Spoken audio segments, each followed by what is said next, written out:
Hello and welcome to our third and final program of Flicks4Change 2021.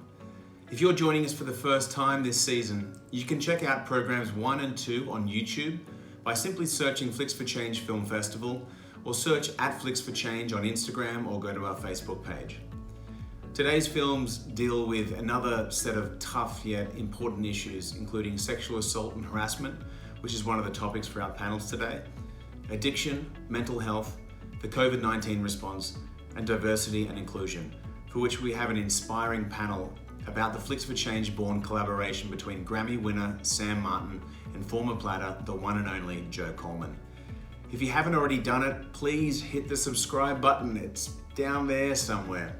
And now click the notification bell, which is just to the right of it. So now you have the alerts whenever we put up a new video. All right, let's see what James is wearing. Hi everybody, welcome from a very windy North Hollywood today. I apologize if you hear the wind howling down my hallway right there. But I'm really excited to once again give you the details on our hashtag #BeTheChange campaign. All the full rundown is available on our Night 1 welcome message. But if you're joining us for the first time, this is a community of action. So we want to encourage you to go out and be the positive change that our world needs. So after tonight, if you haven't already done so or given thought to how you may do so, we want you to upload a picture or a video of you going out in the world and being the positive change that our world needs. We'd like you to do that on either Facebook or Instagram, and please hashtag #BeTheChange and also hashtag Flicks4Change, Flicks, the number 4 change. That way we can find your posts, see the incredible things that you're doing, and use it all as like a George's Marvelous Medicine of inspiration. From the first couple of nights, we already have some great ideas maybe for how you can do this. Maybe it's having a tough conversation about race with a loved one, or maybe it's calling out someone's behavior that whose language is maybe falls under the realm of sexual harassment. Perhaps you might want to go vegan after seeing the Animal Markets film or our environmental films, or reach out to Barton Rubenstein at Mother Earth Project and ask him about being a community ambassador and joining his Parachutes for the Planet project. Perhaps you want to bring diversity and inclusion to the workplace by reaching out to David Saltalongo or Dr. Vanessa Weaver at Alignment Strategies. We spend so much time at the office, it's a great place to try and bring in some social change. And as David taught us, everybody will be more productive, and your company will do better. So those are just a few ideas. I hope that you give some thought to it, and that you come up with some creative ways to go out there and be the positive change our world needs. And the prize is in. It will in fact be $1,000 to the winner. $500 to you, and $500 that you can donate to a nonprofit organization of your choosing.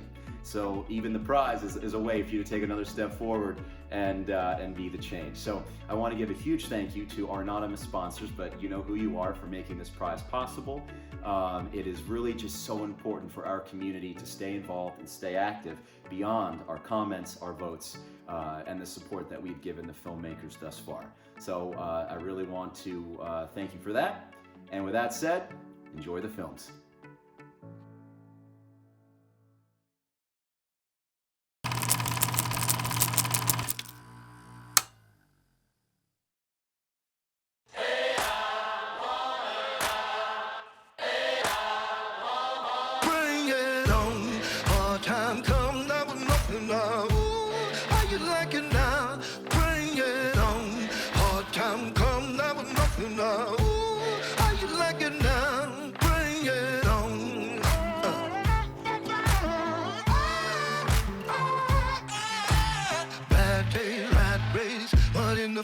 They scream and shout, trying to take you out.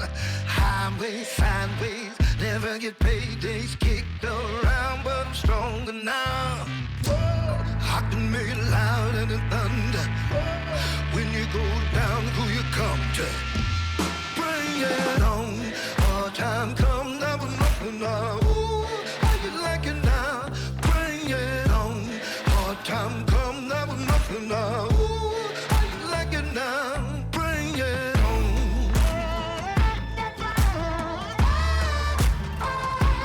Bring it on.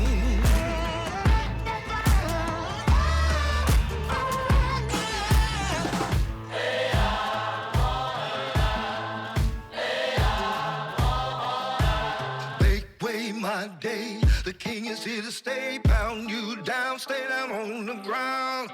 I can make it louder than thunder. When you go down, who you come to? Bring it on. Hard time come, that was nothing now. Ooh, how you like it now? Bring it on. Hard time come, that was nothing now. Ooh, how you like it now? Bring it on. Bring it on. Bring it on.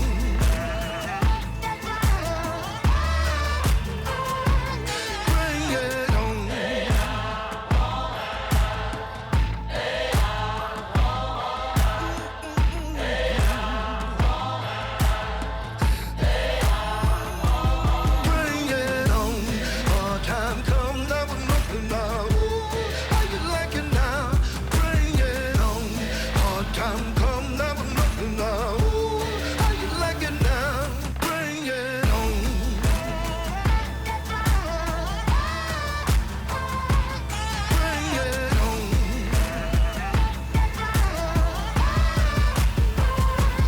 Bring it on.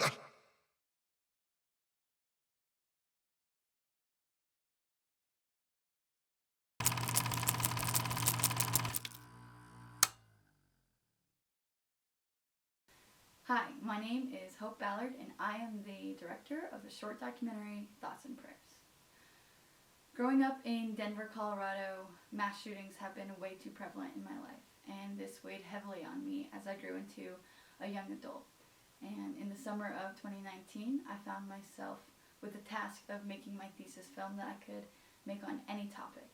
And it was really important to me to try and convey what I've been through as a young adult, watching mass shootings happen in my backyard over and over again, and I just couldn't understand why they were happening. So I wanted to make a film about it, and here it is. I hope you enjoy.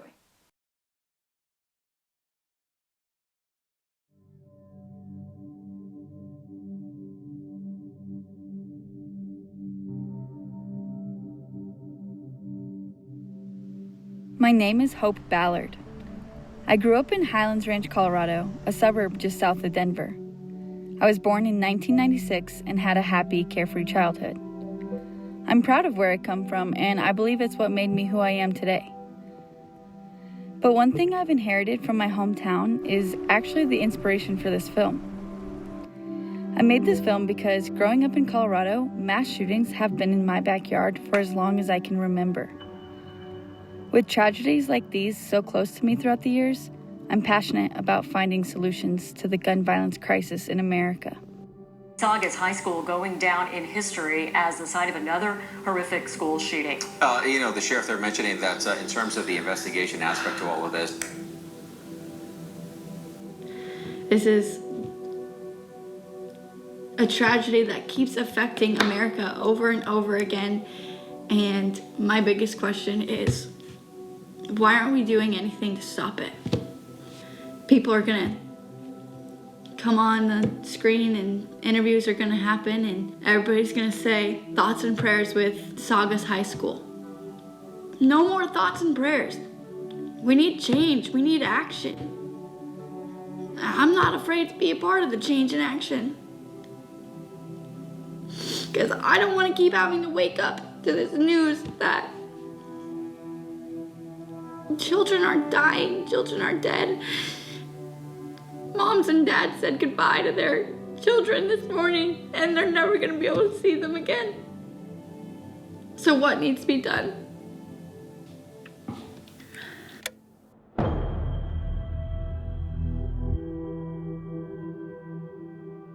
Breaking news, and it is another shooting incident, this time in Colorado at a STEM school in the suburb of Highlands Ranch that's south of Denver. Breaking news, we have just learned of another mass shooting. A mass shooting at a government building in Virginia Beach, Virginia. Breaking news out of Southern California, at least 11 people shot. The deadliest mass shooting in U.S. history has happened. All too familiar. Students evacuating with their hands up. Second mass shooting in the United States in less than 24 hours. I went to Thunder Ridge High School, which is just a few miles away from Columbine. And Deer Creek Middle School had an incident. The Aurora movie theater shooting was a few miles down the road, and then there was another shooting at Arapahoe High School. I was a senior when the shooting happened, and I remember being on lockdown, hiding underneath my desk. In 2017, another shooting happened 5 miles away from my house in an apartment complex. And then in 2019, there was another deadly school shooting 1 mile away from my school. With incidents like these happening almost every day, it seems as though those around me have grown numb to these kind of tragedies. But not me. I just keep asking myself, why is this happening? And what can be done?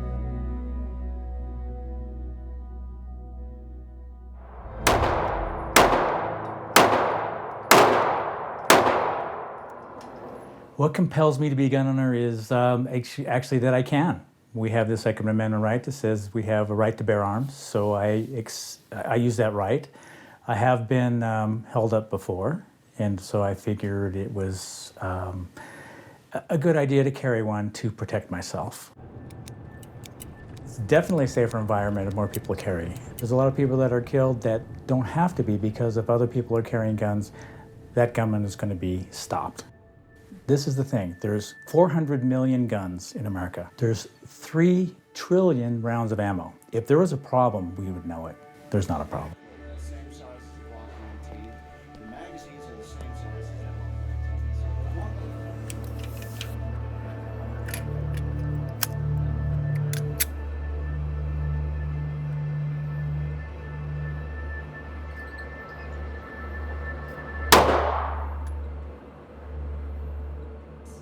America has a very high homicide rate, and part of that problem is because we have so many guns. We're not an especially violent country, actually. If you look at the rates of other kinds of violent crimes that don't involve firearms, our numbers are pretty similar to those that you'd find in other Western industrialized nations. What's different is those nations don't have that many guns, and we have a lot of them. So when violent crime occurs in the United States, it often involves a firearm, and often a fatality. What's the big difference between the United States and, say, our European counterparts? Well, it's largely about the fact that our European counterparts really restricted access to firearms at the beginning of the 1900s, and we didn't. And so over the course of the 20th century, in European nations, there were very, very few firearms in civilian hands. And those that were heavily regulated. In the United States, however, because we didn't set out to regulate or prohibit access to firearms ownership exploded. The Second Amendment was adopted in 1791 as part of the original Bill of Rights, and it provides a protection for the right to keep and bear arms. And the framers' vision was that it was intimately tied up with state militias. It says it right there in the amendment. A well-regulated militia being necessary for the security of a free state, the right of the people to keep and bear arms shall not be infringed. But although the Second Amendment was originally mostly about state militias, over time, as gun technology changed and as our culture and society changed, Americans increasingly began to see the Second Amendment as about protecting an individual right to have guns for personal protection against, say, criminals.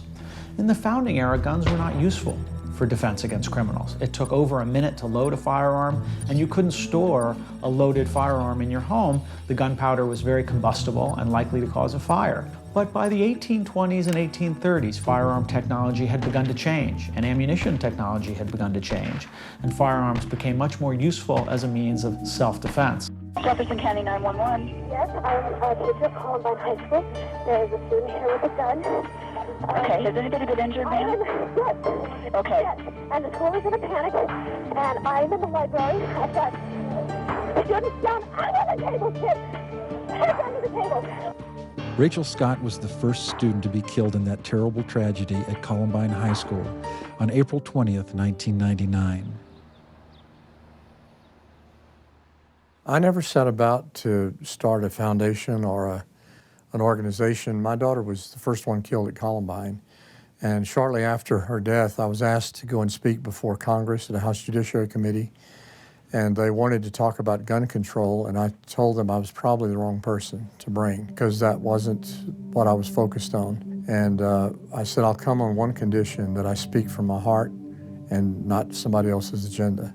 And the death of my wonderful daughter, Rachel Joy Scott, and the deaths of that heroic teacher and the other 11 children who died must not be in vain.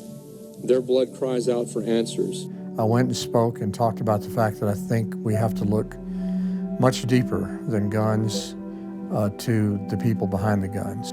I think there's an overemphasis on the gun issue and not enough emphasis on civility and kindness, compassion, but I've never felt that gun control was the key issue. The debate goes back and forth. If there had been trained teachers with guns in the schools that have had school shootings, I think we would have seen less people die. Well, gun-free zones is where these guys go to because they're just like wussies. They're going to go to a place where there's nobody going to shoot back at them. So they're going to go to schools, they're going to go to churches, they're going to go to Walmart. You know, did you ever see a mass shooter go to a gun club? It won't happen. Why? Because everybody's got a gun there. Look at the church recently in Texas. That man would have killed, no telling how many people, but 6 seconds after he shot the first one, he was shot by someone who had been trained on how to use a firearm.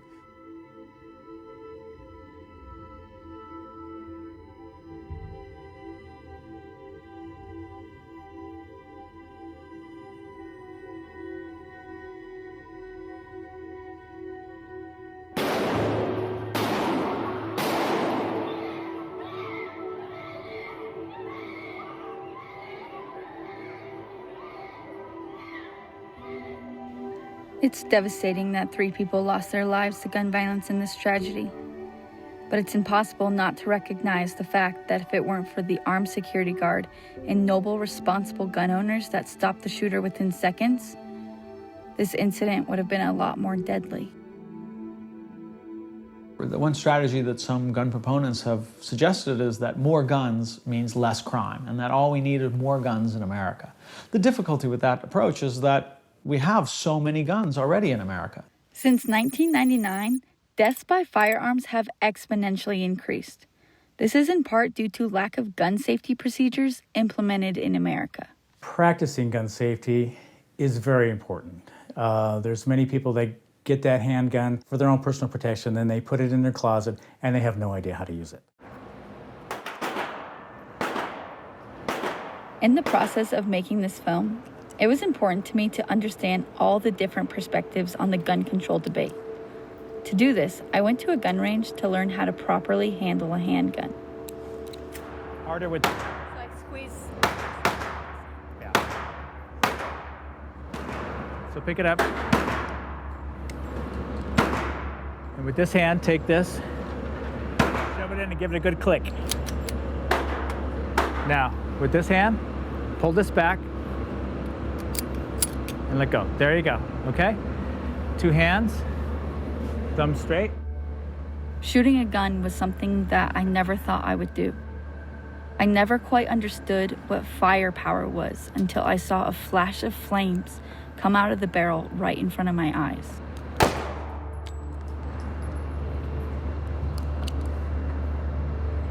It was scary to hold a gun in my hands, knowing the damage it is capable of dealing. And pointing it at a silhouette of a human was terrifying.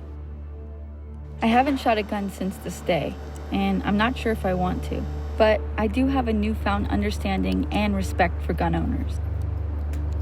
I definitely understand the need for them in order to protect yourself, and I fully support people having the right to own a firearm.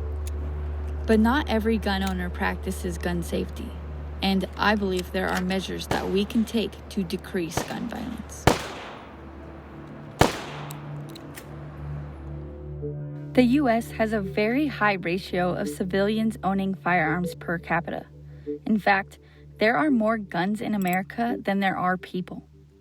There are other countries that also have a high firearm ownership rate, just like the U.S., but the difference is they have a much lower firearm death rate. So why does the U.S. have so many more firearm deaths than these other countries with a high firearm ownership? For instance, a country like Switzerland actually encourages gun ownership, but they implement very strict gun regulations. Swiss authorities decide on a local level whether to give individuals gun permits. They also keep a log of everyone who owns a gun in their region. If you want to buy a gun in Switzerland, you have to consult with a psychiatrist or talk with authorities to be approved for purchase.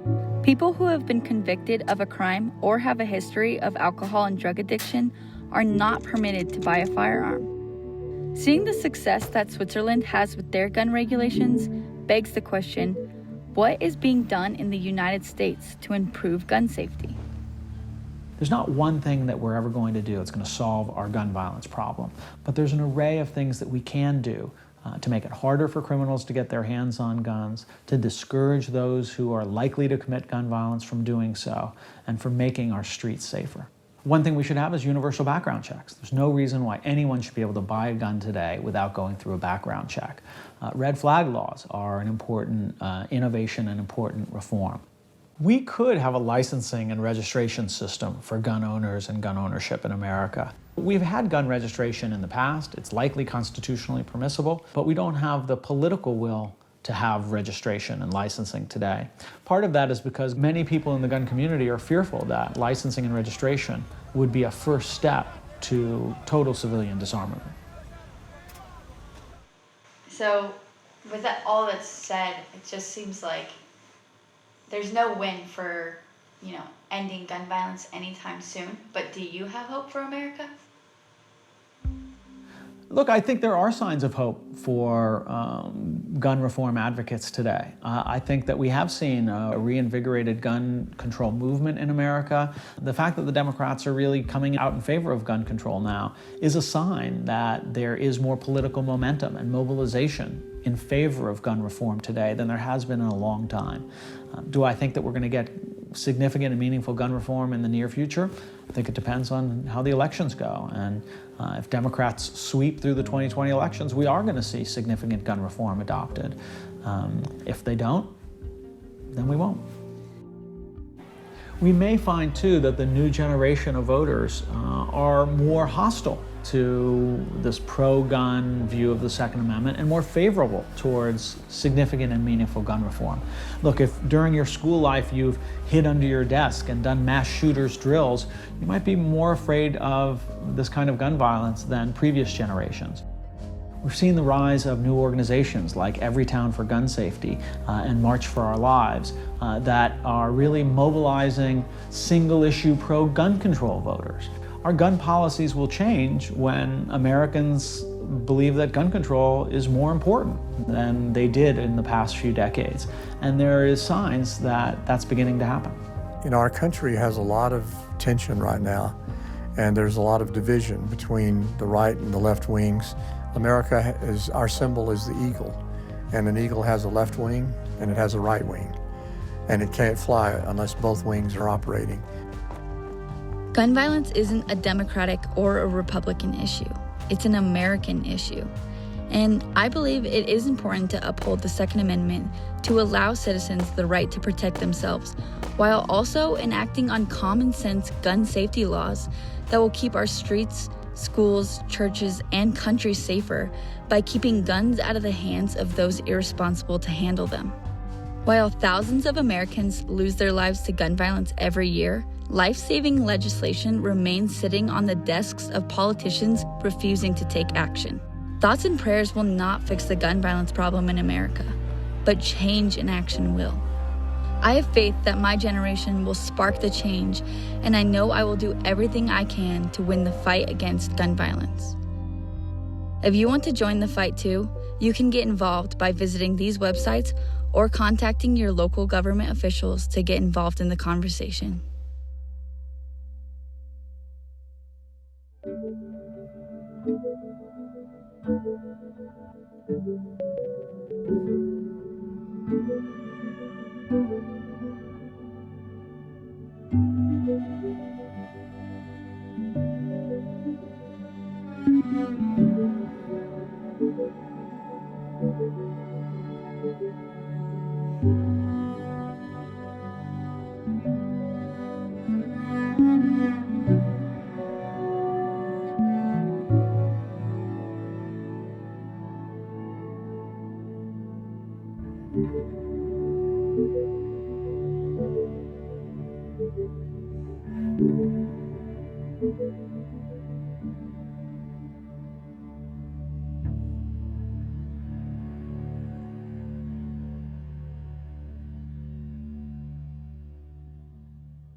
As you can see, I'm very pale. I'm not invisible, but sometimes I feel invisible.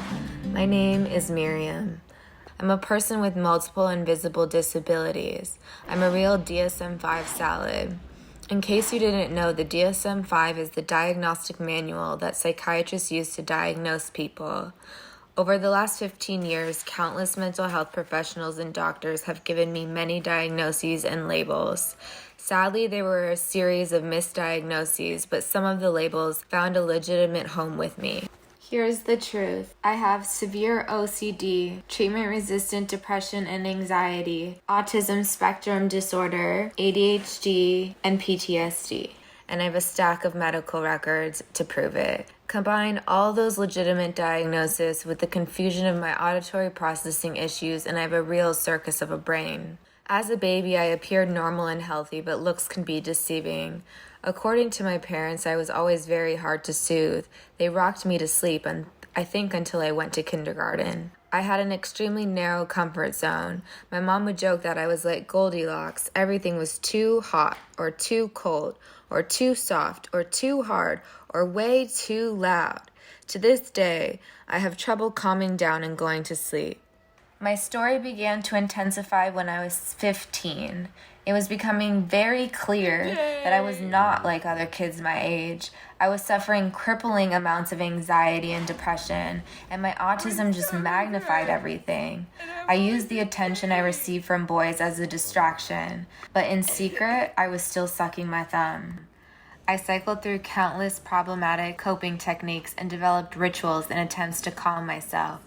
I was pulling out my hair, picking at my skin until it bled. Psychiatrists prescribed me large amounts of various strong psych medications. The medications and the persistent anxiety made it impossible for me to concentrate. I could hardly walk straight, let alone make decent grades or plan for college. I tried meditation, aromatherapy, yoga, exercise, hypnosis, colonics, tinctures, acupuncture, cupping, and the list goes on. I was determined to get and feel better. I tried following everyone's advice, doctors, family, teachers, to countless strangers on the internet, but I remained an outlier and my suffering continued. There were no concrete answers. Treatments continued to the point that doctors labeled me a professional patient. That became my new identity. I became a yoga and Pilates instructor to try and gain some control over my body and mind. I took up pottery and painting to prove my worth and allow me to express everything that was inside me creatively.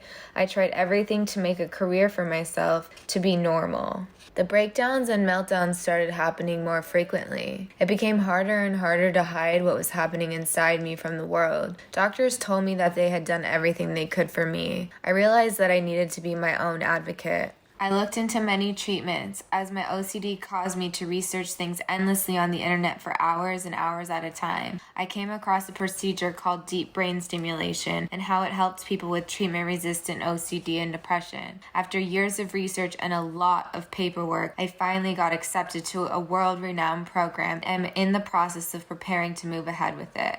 I would not have survived without my support system, my dad, my mom, Auntie Talia, and my little dog Monkey. They are why I'm here today. Having an invisible illness makes you feel so alone for so many reasons. No one believes that you are sick or have significant challenges. In my case, people quickly found out I was not the pretty porcelain doll that I looked like on the outside. I lost friends because I was too intense, had too many problems, or was not available for social events because I was going through a rough period. The causes of my pain and agitation were invisible to the world. People just kept telling me there was nothing wrong with me. You just need to smile more. Even though it is scary to leave myself so vulnerable, I'm telling my story in hopes that I can encourage others to share their stories too. There's freedom in revealing your truth. We must raise awareness and find ways to bond over our similarities instead of comparing our differences. This is how we will be able to end the stigma. We each need to continue fighting despite feeling frustrated and hopeless at times. Each of us has a unique and powerful voice. I am not invisible.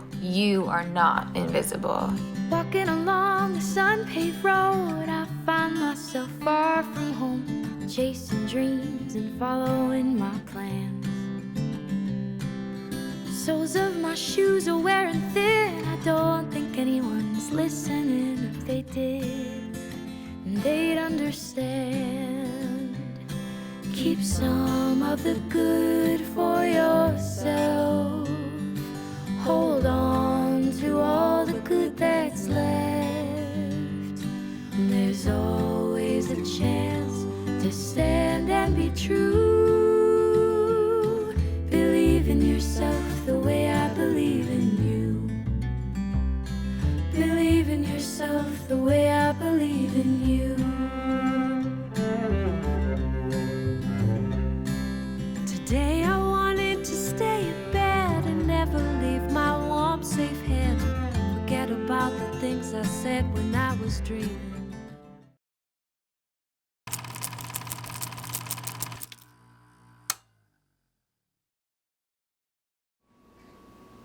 In these times of unprecedented isolation and extreme struggle with mental health and addiction, we hope that our film may provide an opportunity for the viewer to bravely look at the darkness within, not with the eyes of guilt or shame, but instead with the loving and tender eyes of a child.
Hello?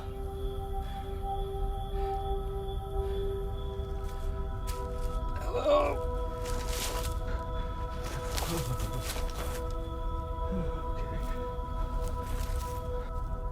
Hello?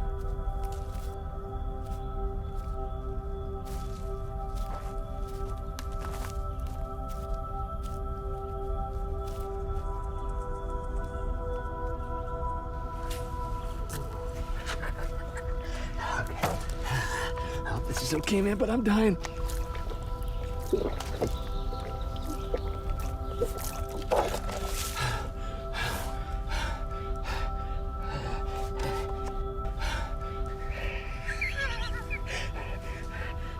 Ah, come on. Damn it.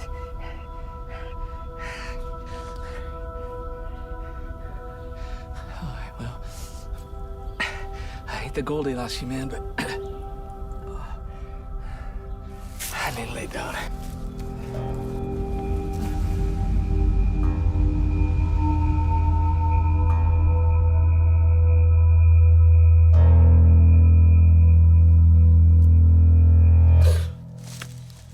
You snore a lot.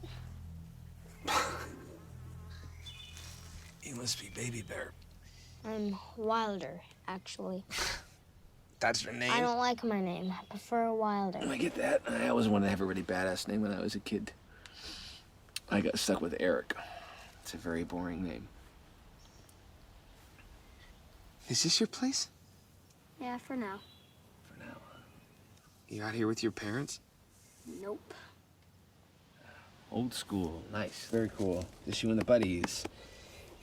Is this your backyard? Okay, listen. I'm gonna get out of your hair, okay, before your dad finds me and kicks my ass. Do you have a phone I could use? I don't have a dad. Oh. Well, it's nice your mom lets you come out here and do this, huh? My mom never would let me do that. Well, she never really cared what I did.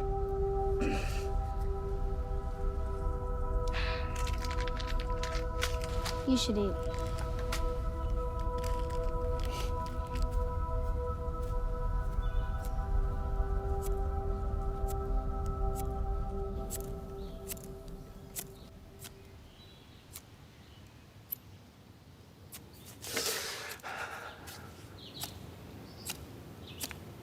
Are you trying to earn your fire starting badge? I earned one of those in the boys' bathroom in the 8th grade.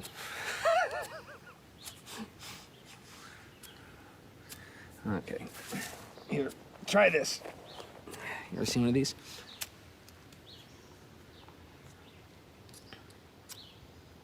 There you go. There it is. Nicely done. I won't tell.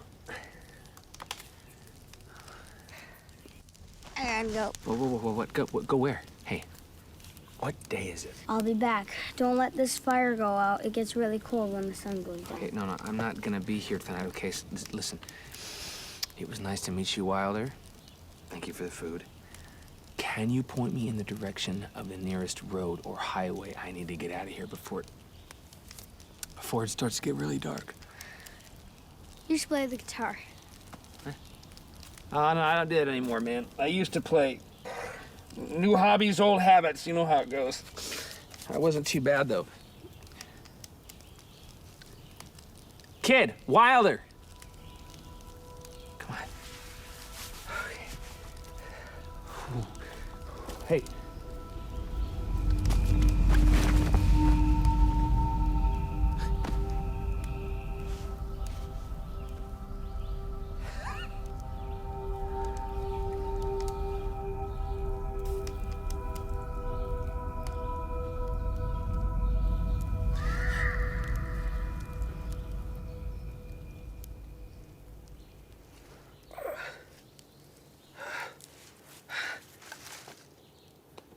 Hey, kid. Wilder. I gotta go, pal.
You know, if you practice every day, you'll get calluses on your fingers just like that.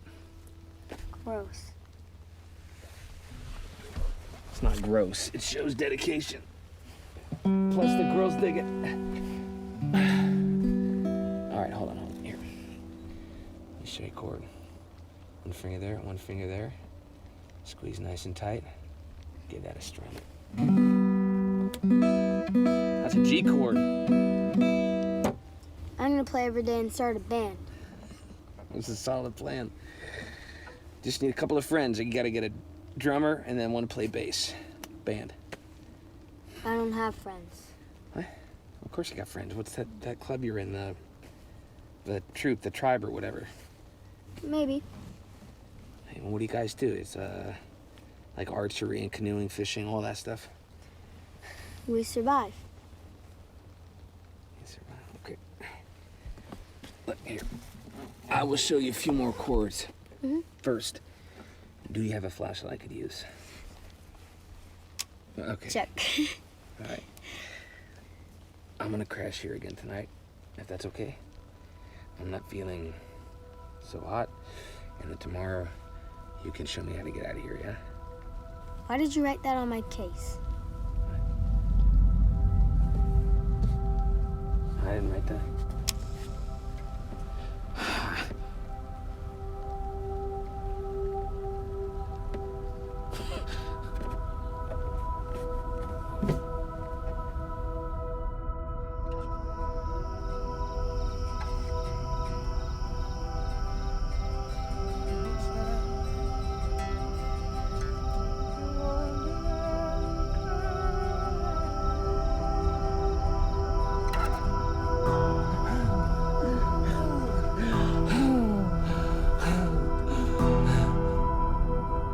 Wilder?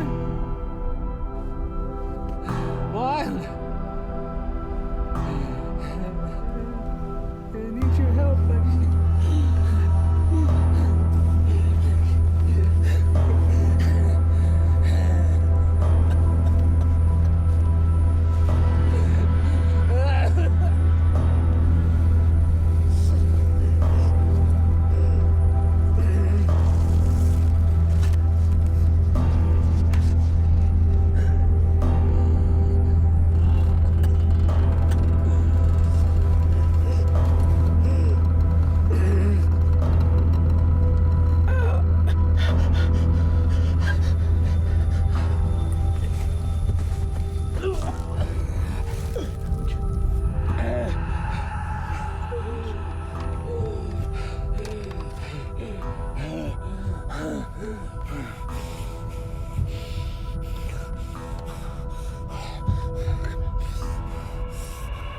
Wilder! Wilder! We need to get out of here right fucking now!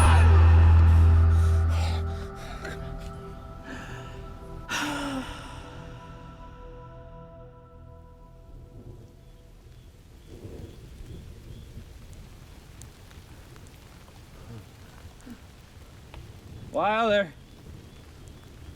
Come on, buddy. I don't want to do this right now. You should have thought about that before you stuck that needle in your arm. I hate needles. Yeah, me too, buddy. Me too. Hey, look. What do I need to do, huh? You tell me what to do? I gotta get out of here. It's not time to go yet. You'll just be back, or worse. No, I won't. I won't, I swear. Hey. Please help me, pal. All right? It's not my fault. Huh? None of this is my fault. Then whose fault is it? You think I want to end up like this? Huh? You think I want to do this to myself? No. No. It's her fault. Is it? Yep. And his, both of them, and everybody else didn't help me when they could. And now it's your fault. Why didn't anybody just help me? Huh? Can't you see I'm sick? I just need a phone. I need some money. I just need a nice, quiet place. That's all I need. Then everybody can just leave me alone. I'm sorry. What? If it's my fault, then I'm sorry. I'm not gonna give up. I'm scared too. Where'd you get that scar? It's okay, it's okay. Just, where'd you get that?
did it for a little while, didn't we, huh?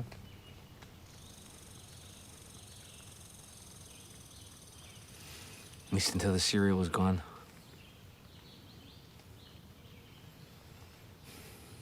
She just couldn't quit. No matter how much she wanted to. Just ran. She didn't even try. I tried. I tried so hard. I cleaned up. I walked to school, and I couldn't get her out of bed. I survived. We survived that.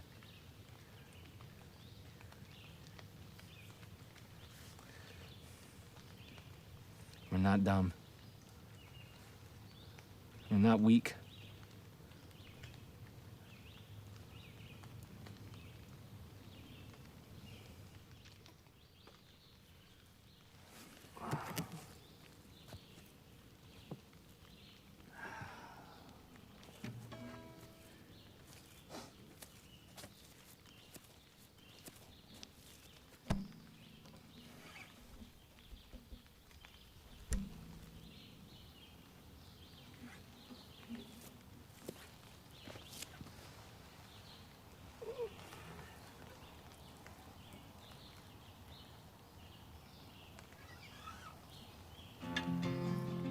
Takes imagination just to see the light.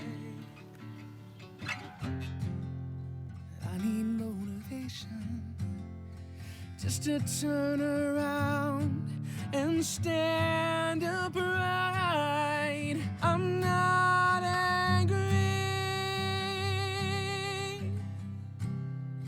I'm just scared that I won't make it out alive. Everyone I ever asked to dress me left me dry, and everyone I ever hoped would want me gave me back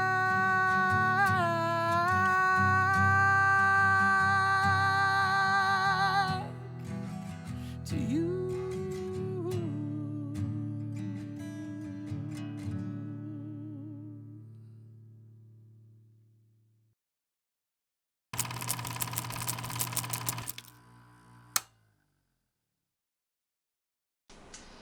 Hi, so Time's Up's intention is to bring awareness to the subject of catcalling and sexual harassment that women encounter in a day-to-day basis and the extent of that, and to open up conversations about the subject matter and hopefully bring some change.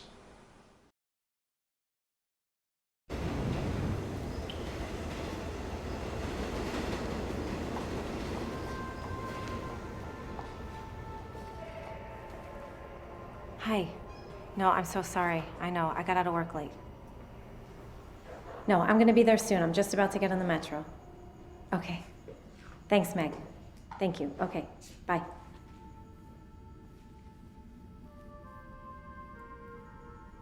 Hi.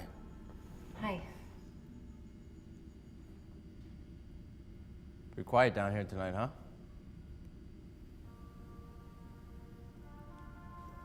Where you headed? Midtown. Oh, hon, you must be mistaken.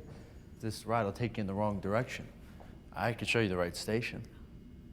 Oh, no, it's okay. I know, but thank you. Sure. Yeah, thanks. Sure.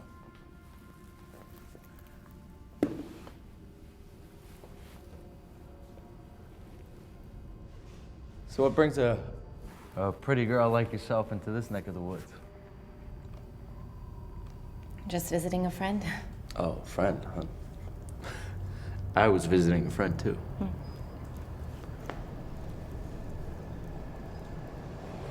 got any fun plans for the night?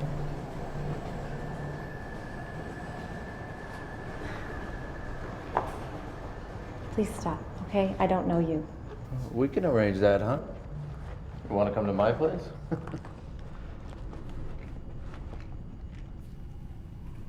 What's the matter? You don't answer when someone talks to you? Are you scared? Leave me alone. What, miss? Am I not your type? Don't tell me you're a prude. I can tell. I know your kind. I have a boyfriend. All right. He doesn't have to know. He's a policeman. Cool. I got it. You're taken. Wow. You're stuck up. How's he put up with you?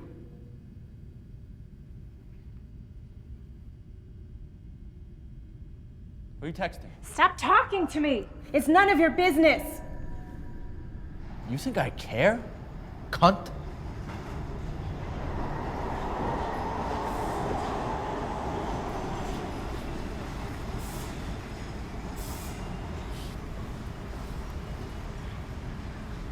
Bitch, you're ugly anyway.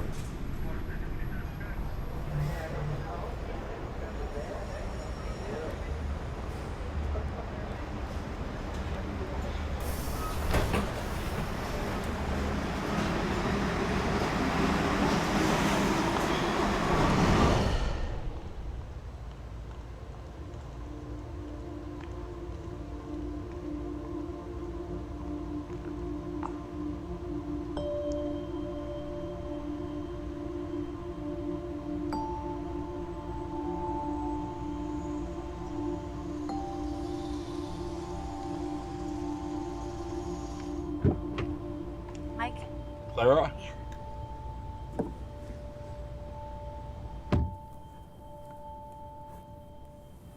Well, hello, gorgeous.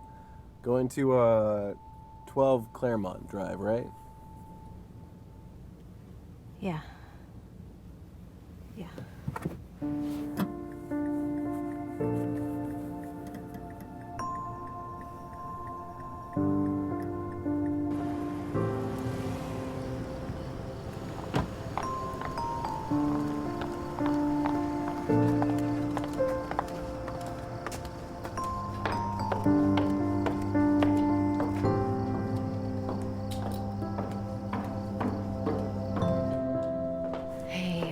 Sorry I'm late. Not a problem, but I do have to go. Okay, thank you so much. Of course. Okay, Good night. thanks, Meg. I really appreciate it. Have a good night. Good night.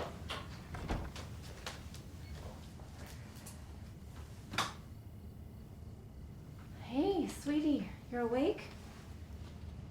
Mommy. Yeah, come here. I can't sleep. You know what? Let's go back into bed. We can talk about it, okay? Okay, come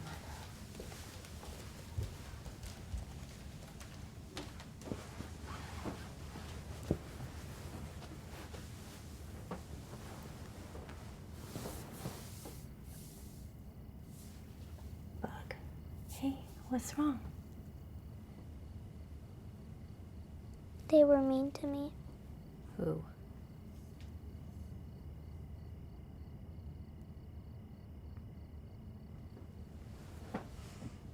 Gavin and Bastion took my pencil case.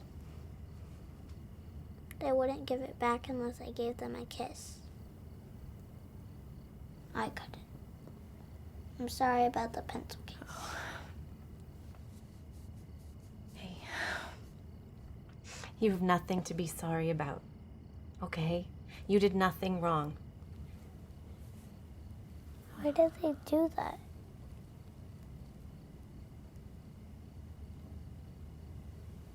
I don't know.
Ariel. I go by Ari, and I'm a drug addict in recovery and a mom. My name is Jen Merwin, and I am a early Head Start home visitor. Ari came home from sober living, and so things seemed to be going in the right direction and seemed to be okay. I guess I was caught by surprise at the visit that I actually had with her, where I saw the needles coming out of her sweatshirt. I could be on my way to go be picking up my child and find myself taking a left-hand turn to go get drugs instead, and there's nothing that can stop me. All I remember is them being like, we can't leave your child with you like this. Ari went away to treatment. I think a lot of people don't realize that when somebody is in recovery, it is common for them to relapse. I didn't judge her, she knew that I didn't judge her, and that allowed her to be open with me with her addiction, and I was still there to support her every way that I could. The whole time that I was away in treatment, like, Jen was checking to make sure I was okay. So she just reassures me that, like, I'm okay, he's okay, and, like, we're gonna be okay. That helps me because I'm like, whoa, somebody, like, professional is telling me that, like, I have a lot of strength and courage, and, like, I don't hear that often, you know? And for me to, like, take that and be like, okay, well, I'm gonna show you I can be a mother. And for them to be like, okay, we see it, you're doing what you need to be doing, like, we're gonna give you back your child. Like, that's huge. I can only imagine the pain that I've put people through, but God, am I happy that they stuck by me. Because if they didn't, I wouldn't be here. You're a piece of the puzzle of their life, and it's pretty powerful.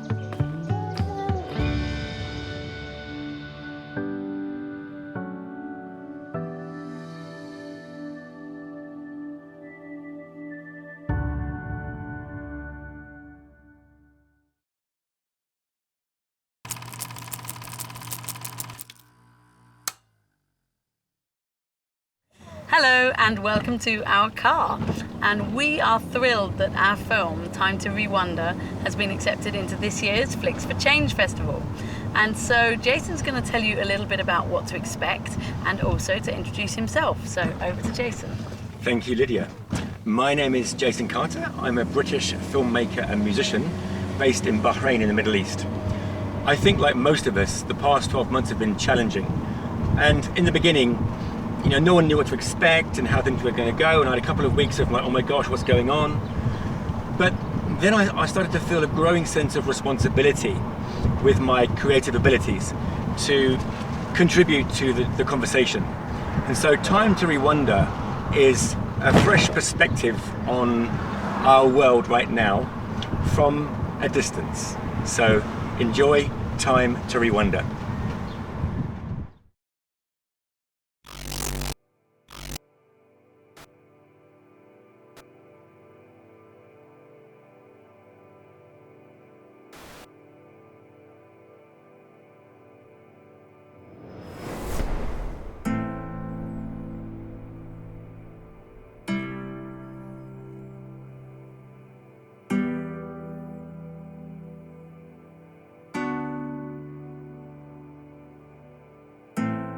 I don't know about you,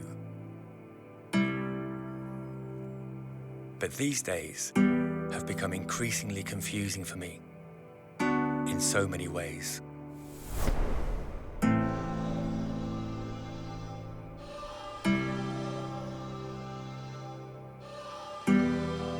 The internet connects us, but sometimes the disconnect is far greater.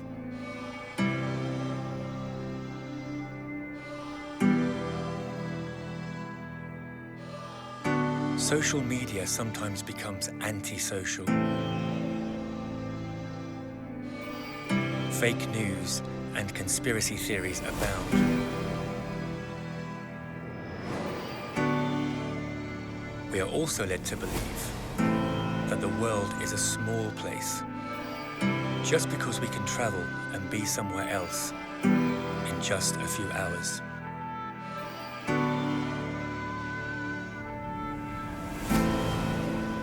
I have been to many places. I have seen very little, but have felt much about the little I have seen.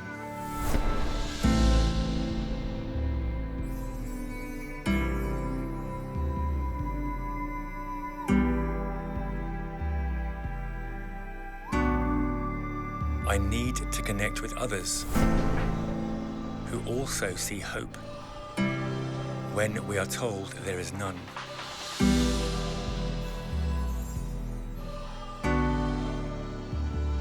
There is unity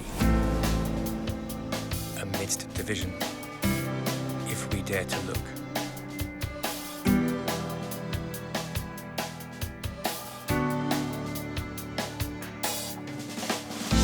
I need to connect with the hope seekers who feel the same and need the same.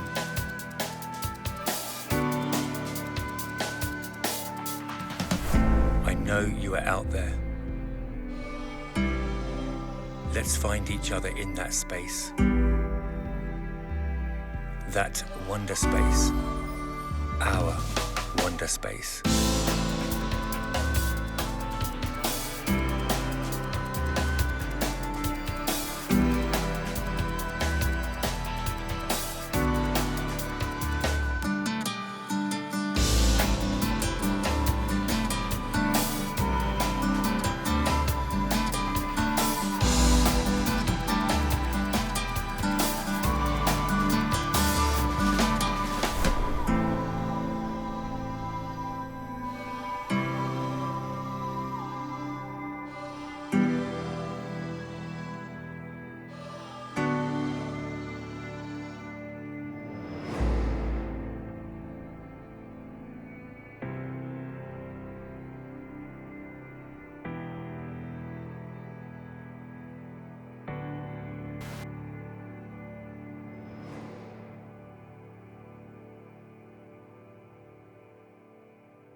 So now we've seen the film, Jason, tell us a little bit about your inspiration to go down this new route. Yeah. Because it's not quite like any of your other films, is it? No, I started my film life, if you like, as a music video producer. As a musician, that was the most natural way to approach the visual side of things.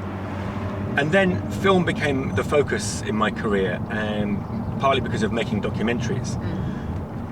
This film was like a hybrid for me. It was a narrative, obviously I was speaking in the film, and also the music was supporting the narrative, and then sort of overlaid with the images of Bahrain and people of Bahrain and the scenes of Bahrain. But for me it worked really well. It was an unusual thing for me to do, to speak to camera. Normally I'm behind the camera or behind the guitar, but I'm never speaking to camera. So that was a really good experience for me, and I think we're going to approach more films like this. It was a really satisfying process. And so there was some footage in the film which was obviously not filmed by you unless you have decided to become an astronaut, because it was in space. So can you tell us a little bit about why you decided to put this footage in and what this means to you? Yeah. The point of the view from space was that, as I said in the film, we are led to believe that the world is a small place. Just because we can travel and be somewhere in a few hours, and I've done that many times, I've performed in over 100 countries as a musician, and yet the world is not a small place, it's a big place. And if we watch the news, our world becomes, and television generally, our world becomes very small, which could be quite convenient and interesting to some degree. But I think we need to remember that the world is a vast expanse of tens of thousands of miles, some of which has never been explored. And so I think one must remember that when we are watching the news and watching movies, and remember that the world is not small at all. And for me personally, I have to keep reminding myself that this world is magical, mystical and mysterious. Because if we live a life where everything is just explained in a box, it's boring, Yeah. I need that mystery and that wonderment myself in my life to feel alive. I need to discover things and rediscover things. So we got the shot from above, and I wanted to pull the camera out to space to show, wow, that's where we live. So I just want to close by saying, despite these times being challenging for most artists, especially performing artists and filmmakers, I see this as a time to really engage in storytelling with a hopeful, positive perspective. And so I'm going forward with that attitude. We've got a couple of films coming up, which of course are stalled because of COVID-19, but I can see the cracks in that door opening. And so we're kind of gearing up to, I feel like an elastic band that's been wound back for a year, catapult, ready to be catapulted into the earth, into the universe. I'd like to encourage all artists out there, whether you're a filmmaker, whether you're a musician, a dancer, whatever you are, painter, to keep going and to keep telling stories, because right now the world needs to hear hopeful stories and stories of possibility, which the media obviously does not give us right now. So I hope that Time to Rewonder was one of those stories for you. Thank you very much.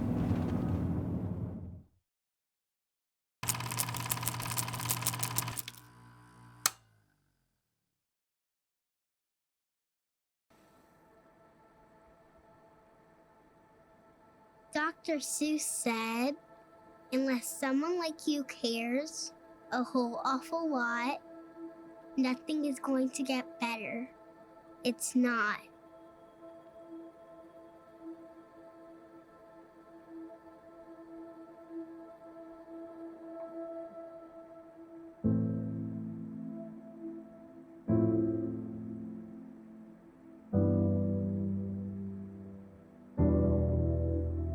What if?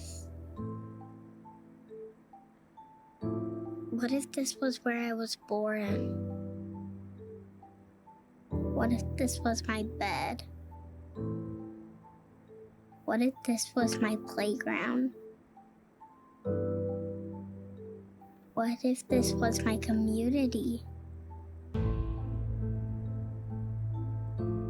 What if there was no one to raise me? What if this nightmare never ends? What if no one cares? Being homeless is just not one thing. It's unhealthy family dynamics, toxic relationships. I just lost my job. I'm using, and my mom told me I had to leave, I had to move out, and that's the day I became homeless. My mom was ready to give birth, and we didn't even have a place or a roof over our head. I didn't pay my court fines, so I'd go in and out of jail. My family stopped picking me up from jail. So I got out of jail and I got raped. And I started using methamphetamine to stay awake. That was because I was hungry and I was homeless and I had nowhere to go. And I was scared. That's when my addiction started.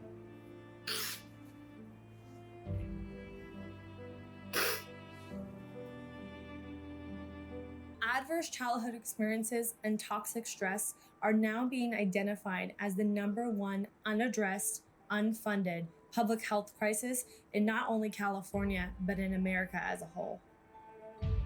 I can't even put a number on the amount of times my stepfather choked me. There was one time where I passed out. I had to endure watching my sister getting choked at the table.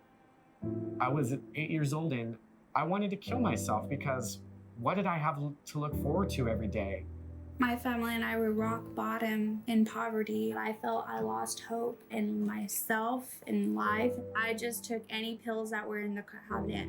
I was just chugging them down my throat. No hesitation, nothing. I just wanted to die. I did pray to God a lot, and I looked up to him. Yeah, I think he's the reason why I'm still here and I survived through everything. The biggest thing that we can do to work with children and parents who have experienced trauma is to be that safe person for them that they have never had. But perhaps the most important thing that we can provide to people experiencing trauma and homelessness is compassion.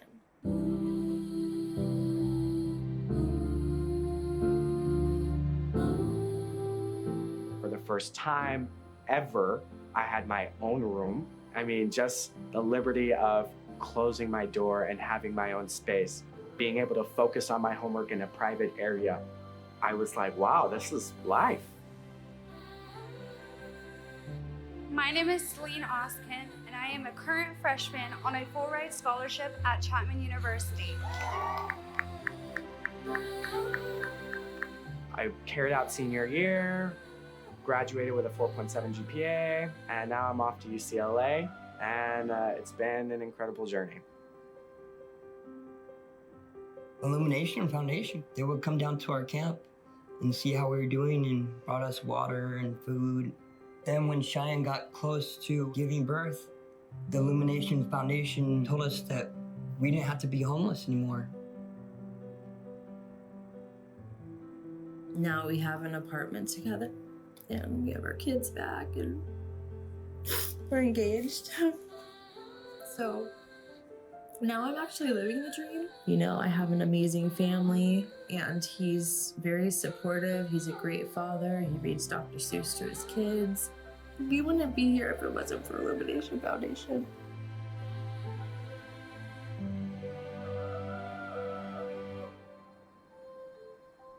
What if there isn't enough room for us?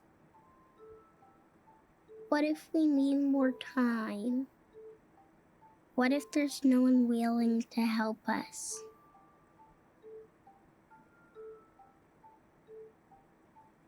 It's my dream and hope that we will never have to make that tough decision of who gets services, who gets housing, and who doesn't.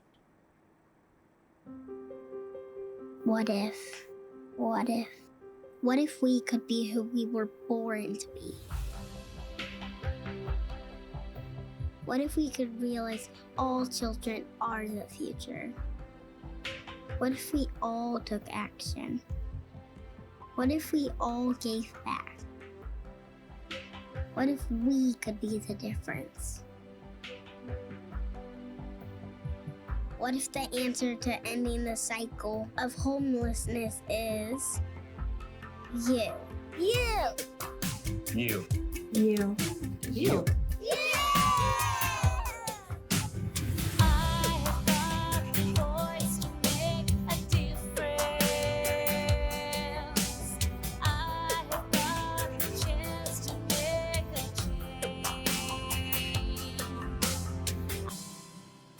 Dr. Seuss said, children want the same things we want: to laugh, to be challenged, to be entertained, and delighted.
How's everyone faring after those films? Before we get into the panel, I'd like to tell you about 3 of our finalist films, 2 of them comedies, that due to licensing can't be included in our extended programs and will only be on our platforms for 1 to 7 days. They're still eligible for Judge's Choice and the Audience Choice Awards, but get in quick as they won't be out for long. From Program 1, we have the hilarious coming out comedy Odd Bird by Katie Dorr. And from tonight's program is the heartfelt and naughty comedy Glenn. And finally, the thought-provoking Gen 28, written and directed by Jessica Sharples, and she'll also be joining James and Time's Up writer-director Hortense Lingard in our sexual assault and harassment panel, which is starting right now. Hi, everybody. Welcome to our post-screening discussion panel with the filmmakers tonight. This panel is going to feature two films, Gen 28 and Time's Up. And we're going to focus on the issues of sexual assault and sexual harassment tonight. And one thing that we hope to learn from the filmmakers, in addition to some of their artistic choices and motivation behind making the films, is what we as an audience can do to be a little more educated on these issues and to make sure that we treat each other with respect and dignity and equality. So we'll be eager to hear from you on your thoughts on that. So without further ado, we have Hortense from the movie Time's Up, and we have Jessica from Gen 28. My first question, and we'll start with Hortense and then we'll go to Jessica. My first question is, why did you make the film that you did? Well, for a lot of filmmakers, making a film is not easy. When you decide to embark down that path, it's a lot of time, effort, sweat equity, sometimes dollars as well. So I'm really interested in what compelled you to tell the stories that you did. Mm-hmm. Well, for me, it comes from a place of having experienced a lot of sexual harassment and catcalling, and feeling at some point that I was overwhelmed and needed to express that into an art form. And I've had a really negative experience in a subway in New York when I was there, and when I came home, I had to sit down and write about it, and years later, when I was taking a Media for Social Change class at USC, I decided to bring that story to life. And it's been a challenge because we had minimal budgets, a very short time frame to make it, lost locations. The casting had to be done in such a narrow time period. But we had so many women involved in the projects, and we all felt so strongly about it. And we're putting our heart and soul into it, and that really made it come together. Thank you very much for that. One thing that I found was really hard to watch in a good way was just this poor woman at every single turn. She's having to deal with harassment of different kind, even if it's just a flirtation that's gross and has gone too far. You do a really good job painting a picture of all the different kinds of harassment that women, can face. And it was very difficult to watch. And I looked at it and I thought, to myself, what can I learn? What can we all learn about, the way that we treat each other, the way that we express interest, in one another. If we find somebody attractive, what's appropriate, what's not. What do you hope our audience will take from the film? I think it's important to kind of be in our shoes for the time of the film, and kind of seeing things that we're constantly exposed to, and maybe have a deeper understanding of the frequency and the pervasiveness of those behaviors. And maybe educating yourself, doing a bit of research, you understand, and you read that there are certain behaviors that men can take to maybe take distances with women when you're walking on the streets, kind of day-to-day behavior that you can bring into your routines to lower that level of stress that women are exposed to on a regular basis. It could be just simply crossing the street when you see a woman walking alone at night, to kind of give her space. That's simply well to start. Yeah. Thank you for that.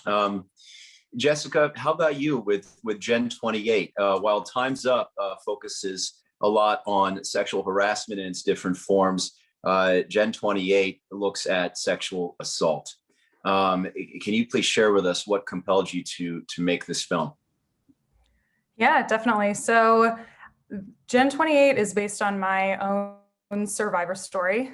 We're trying to look at the gray area of sexual assault. what's covered in the media and films and television is usually like the Law and Order SVU type stranger in a dark alleyway. But that's not the most common form of sexual assault. So we really wanted to focus on the everyday interactions that a nice date someone can have, and then it turns into, you know, in Gen 28, we talk about having consensual sex and then taking away that consent once it's already given, which is still non-consensual. So we were trying to look at, you know, maybe the men's perspective where it's not malicious, they don't do it with any malintent.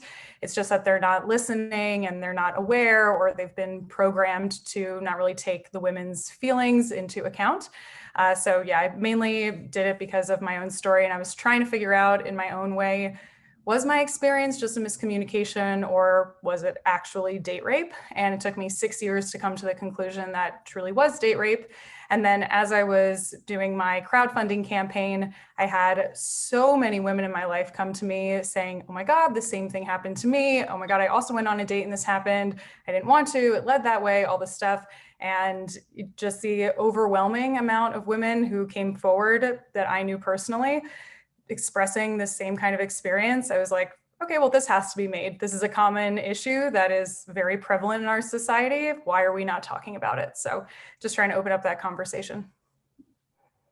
I think that's terrific. And, you know, given that feedback that you got in the making of it, I have to imagine that the process was incredibly validating. But when dealing with something so personal, and this is a question for both of you, we'll start with Jessica and then we'll go to Hortense. Was it more cathartic or traumatic to shoot these scenes and to create the film, or a blend of both? Yeah, I'm the star of Gen 28 as well. So it was, I honestly would say that the second scene when we're on the street actually having the discussion about what happened, that was almost more triggering than actually filming the assault scene.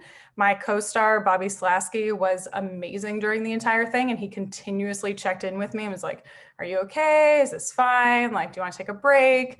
So he was really great about that. And the actual assault scene was different enough from my own personal experience that I didn't really make the connection. And I've studied the method at the Lee Strasberg Studios, so I'm very used to going into those personal experiences to draw from. But yeah, definitely the street scene where we're actually talking about it was really triggering, because that conversation was basically the conversation I was not able to have with my perpetrator. And so being able to be in that moment and have that was, yeah, definitely brought up a lot of emotions in the moment. Thank you for sharing that. But before we go to Hortense, I'd like to ask you, Jessica, it's interesting that you know, was the scene that was more triggering, but I think it's also an example of the kind of bravery and courage that I imagine you might hope to inspire in victims that have gone through this. Tell me some of the things, you know, that you hope our audience will take away from your film. And specifically, if you were speaking to a victim that has gone through something like you've gone through, what advice or counsel might you give as a fellow survivor? Yeah, I would definitely say you're not alone as the number one thing. So many women have gone through this. Even one person who I know who's about 70 came to me saying, you have just told an every woman's story. So you're definitely not alone. I'm hoping that now with the social climate that we're in, more people will start believing women when they come forward. So I would definitely say if you're a friend of someone who comes to you saying that they experienced it, believe them. Console them. Don't try to say, well, you looked really into him or this and that. Like my personal friend said to me at the time, believe people. And if you're a man, I would hope that you would hold other men accountable to their actions, which I've had a lot of feedback from men who have seen the film say, yeah, we got to hold each other accountable for this. And then honestly, just opening up the conversation. Like if you see the film, go home and talk to your spouse about it or your kids and just have that conversation, because I'm pretty sure that we all know what consent is and where those lines are, but we just don't talk about it because it's a very taboo subject. So I think just opening the conversation, discussing and saying, where are these lines? And when is a situation where someone can cross it will just clear up the entire issue. I think that's great advice. And speaking of talking to your kids, that's something I want to come back to for the end of Time's Up, because that was such a powerful ending. But before we do, Hortense, please let me know about, you said that your film was from personal experience as well. Was the process of making the film more cathartic, traumatic, or somewhere in between? I have to say it was somewhere in between. And I think for all the women involved on the project, from all the ages, they were sharing stories while we were filming of their traumatic events. So we were kind of all living through that. And I think part of it also in the editing room and kind of putting the story together, that was also, there were moments that were triggering, I would say. But it was such an important story to tell, and I had a lot of support. So I guess it felt cathartic in that way, that I wasn't alone in trying to tell this story. Well, I want to thank you both for having the courage to tell your stories, because, it's really interesting. We've been running this festival for 5 years, and normally, we're doing it live. And some of these films are really hard for certain people to watch, especially films on, for some folks, animal equality, just because it has such a visceral experience. And we've had audience members have to walk out and leave during films that are that hit the truth almost too hard. And we don't apologize for that, because sometimes the truth sucks. And how can we have any real change if we don't find the bravery to see what's going on and talk about it? So that's my hope for our audience. And I commend you as filmmakers to dive completely in 100% and tackle that. So thank you very much for that. Coming back to it, we're going to pause for just one moment, because I have a little puppy here, and he's being an absolute terror at the moment. And I'm going to make sure that he's not getting into something that will kill him. Hold on for just one moment, please. Yeah. Perfect timing. I'm trying to teach him about the importance of social consciousness, but he's not exactly a receptive audience member just yet, but we're working on him. So I'll say that. Try not to get into too much trouble, buddy. Oh my Okay, God. let's do an interview here. Okay. Maybe that little bit of attention will buy me a little bit more peace, so we can continue in this interview, huh? Sorry about that. It's kind of a no-win. If I put him in his crate, he'll whine. We'll hear that on camera. If I let him run free, well, I got to make sure he's not eating the wall, which is something he's been doing. Anyway, let's go back to the interview. We were talking about the artistic choice. What really drove it home for me, Hortense, and Time's Up, was, after this woman is harassed in every way you can imagine from every person in all walks of life on her commute home, she comes home, and the real heartbreaker is that her little girl has gone through the same thing. And that to me speaks to, the cultural issue, and the fact that, it's something that if we don't break the cycle, it will continue generation to generation. Tell me about your artistic choice to end the film with that. Where did that come from, and what do you hope the audience's reaction might be? Well, that came from the initial writing of the film, although initially I had thought of having a little boy, and then the decision of making a little girl kind of came through a lot of thinking with some of my classmates and professors, and to really kind of wanting to highlight the cycle of women being victims of abuse, and so that's how I wanted to kind of come full circle in showing that this is a prevalent issues, and it's our responsibility. If it happens to us as parents, it will happen to our children, and it will happen to our neighbors, and it's just important to understand that to really be able to think about the impact of that pervasive kind of violence that we're subjected to, and really bring some change and awareness around us. Thank you. I think it was a really impactful choice, because it hit me really hard. You want the best for your kids. You want to believe that you're able to protect them. And the fact that you two, the mother and daughter, went through the same thing in the same day is heartbreaking. It's a very impactful choice. Speaking of impactful choices, Jessica, the cinematography, the recreation of the assault, the sex/assault scene, since you say, it's kind of on the line, but at the end of the day, it was what it was, which was date rape. It was so believable and real and cringeworthy in the best way, because as whether you're a man or a woman, you're watching it cringing, for your own reasons, thinking, oh boy, you pick up the signs, buddy, pick up the cues, the clues, you got to check in with her. How, just artistically, how, you said that your scene partner, his name was Bobby, was terrific. How many takes did it take to get that to a place where, watching it back, you felt, all right, this is real. This is something that, we finally hit the mark, because that's not an easy thing to do. Mm-hmm. Yeah, definitely. That was actually an overnight shoot. So we were shooting that scene at like 3 a.m. And we went all the way up until like 6 or 7 a.m. And we only had 2 days to shoot, because indie filmmaking only had like $9,600 to film the whole thing. So it was, I want to say, honestly, the Steadicam shots took us the longest, because those were the longest scenes. So for the assault scene, we did try to condense it by showing a lot of insert shots and showing a lot of, Adam, Bobby Slasky plays Adam, his body parts. So we were like, okay, we're gonna show the back, we're gonna show the close-up of the hand. We actually didn't get any mid shots of it. It was just the wide, and then it was just the very close, intimate shots, which definitely did work, because when you pull the camera back and you see the scene for fully what it is, it makes it even more cringeworthy, because you're just like, oh God, this is just happening. But I would say we maybe did that scene, I want to say we probably did it with the camera setup and everything, maybe 8 times over the course of an hour. Took us to film that.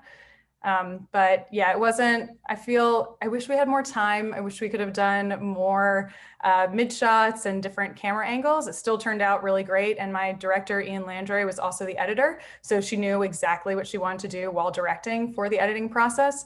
So yeah, I say about 8 takes, but it was interesting. It was my first like sex assault scene on camera. So it was a very interesting process, but yeah, Bobby was great throughout the entire thing. So it was seamless. I'm impressed you were able to shoot that in just an hour. And,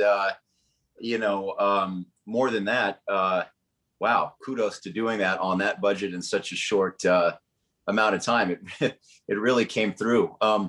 There's one more artistic question I have for you that I'm actually a little embarrassed to ask, but maybe I'm embarrassed because I don't know what it is to be a victim. Something that struck me as I kind of had to go, wait, what happened? Was when all of a sudden, the two of you are out on the street in onesies, and I'm thinking, oh my God, you were just assaulted. You were like attacked. Why are you going along with this? But then the more I thought about it, the more I thought, well, maybe it's because you're in a daze, and in your mind, you're trying to figure out what happened and piece it together. And finally you sort of come out of this fog and go, wait a minute. It was something that I was watching, and all of a sudden I'm like, wait, I don't get this chronologically, what's happening. It doesn't make sense. But I have to imagine or guess that maybe nothing in the world makes sense after you've been through something like that. Tell me, to me, I thought it was a really interesting choice. How much of that comes from real life for you, versus it being just a representation of what happened to you post-assault? Yeah, so first of all, we are survivors, not victims. So that is one very clear distinction to make. Yeah. And the onesie scene, actually, that was part of my real experience, which makes it even more surreal. After I had my encounter, he was like, I just got these new onesies. And we were in New York, and he was like, let's go grab a slice of pizza. And I'm just like, what is going on? And so for me personally, and from talking to other women, you are in a state of what just happened, and like, was I not aware of what was going on? There's just a lot of like questions running in your mind, and a lot of blame that you put on yourself. Like, oh, did I not like say that loud enough? Should I have been like more violent with it? Was there something that I did? Is this my fault? So, like I said, it took me 6 years to realize what happened. So yeah, in my personal experience, when I got like that onesie on and went to get a piece of pizza, I didn't even eat my pizza. We were sitting at like Dollar Pizza in New York, and I was just like, where am I? What is happening? So yeah, definitely a state of shock, but we also wanted to show that struggle in Jen, and that you don't know what to classify it as when it happens, because it is in that gray area and you are towing that line. So we wanted her to not really understand what had happened until she has that panic attack when the woman on the street crosses their path. And my intention with that was that she would, see this woman, the woman looks at her, just kind of like looks at her up and down, like, what is going on here? Why are you guys in onesies? Walks away, and Jen sees that woman, and almost in her, hopefully you can see in her face that she's crying out and being like, hi, I need help. I don't know what's going on. Why am I here? And then she ends up having a panic attack and walking away. And that's what strikes their confrontation that Jen and Adam have. So yeah, we want to show mostly the confusion within survivors after that happens.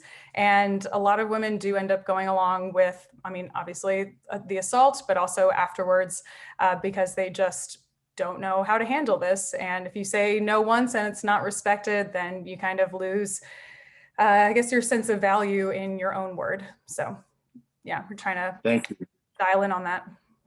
Thank you. And on a related note, like I said, I want to thank you for correcting me in the word that I used, because as you just said, you said that there's this experience that's common, that's often of self-blame for something that's not at all your fault, and that label of a victim is almost like a stigma. And I can understand why Survivor is so much more empowering. Something for our audience, is that something that you both could provide some insight on, this idea of survivor versus victim, and what that means in the way that we non-survivors of sexual assault, how we can speak to and be supportive of survivors? Yeah, I would definitely say, you hit the nail on the head. The difference between a victim and a survivor is a victim, you just think of them as helpless and powerless. Whereas if somebody is a survivor and they can even just like think about themselves in that way, then it does give them their power back, and they're not just, in the system. They're not just part of this experience. They are like taking control over their life and what happened to them, and not, letting that define them. Whereas victim is like, oh, this happened to me, I'm always a victim. It's like, no, I'm a survivor and I'm living my life and I'm doing other things. This isn't the only thing that's a part of me.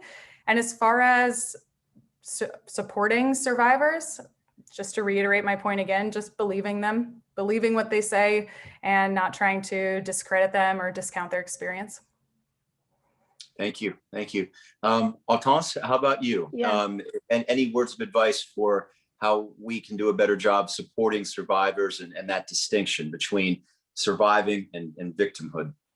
Yeah, absolutely. I think that also comes into play of the larger narrative of we tend to put the blame on women versus the actions of the men, the perpetrators, and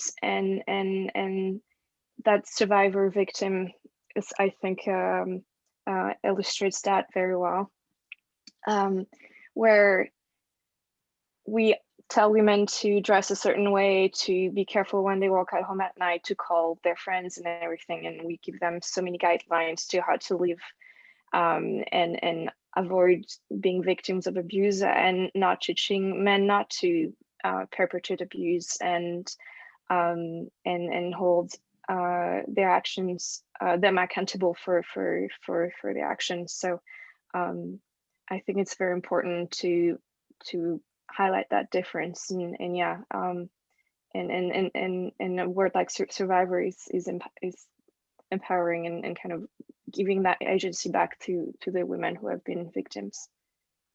Thank you very much. That accountability, holding each other accountable, is something that Jessica spoke to earlier.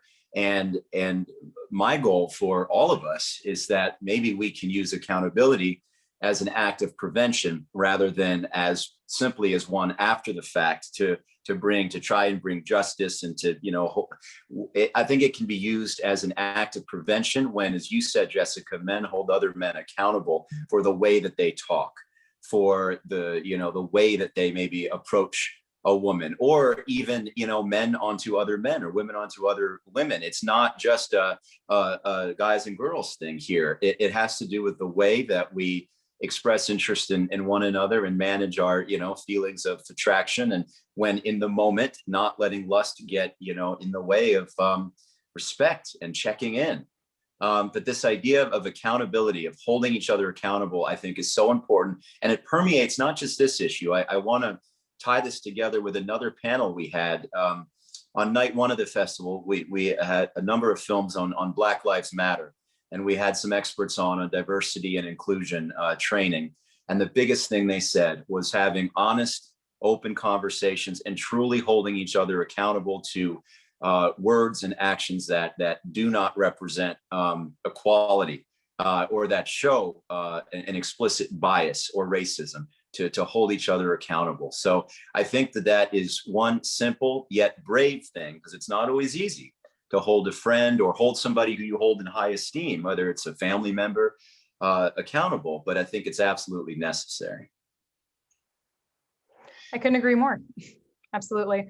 And it is hard to speak up too. If you have, you know, this like locker room talk, or if you're in a group of people and it's just easy to get swept up with the crowd, that's why people think it's okay, because it's like a mass consciousness that we're like, oh, this is okay to talk about in this regard, but it's not. And it definitely does take a certain sense of bravery to actually be maybe the only person in the room standing forward and being like, hey, you shouldn't be talking about her like that, or you actually did that to her or him. You know, as you said, it can happen in a lot of different situations, but being that person. And then honestly, I'm sure that once that happens, you might get some flack for it in the moment, but then probably other people will join in and you can start creating change on an individual level, which, at least for me personally with sexual assault, I feel that's the only way it's going to happen. I mean, obviously sex education is really important in schools, but if we can actually change the thought process behind this on an individual level and how we talk about it with one another, then that's really going to permeate, you know, our brains and our mannerisms. And I think that can actually make some real change. Thank you, Jessica. I have one more question for both of you. I think we have done a good job covering what we can do on an individual basis, but sometimes what I found is in the makings of these films, filmmakers come into contact with some incredible nonprofit organizations that help survivors get back on their feet, that help with counseling, things like that. We have a couple organizations that we've worked with in the past, and we're going to find a clever way here below where our audience can connect with them.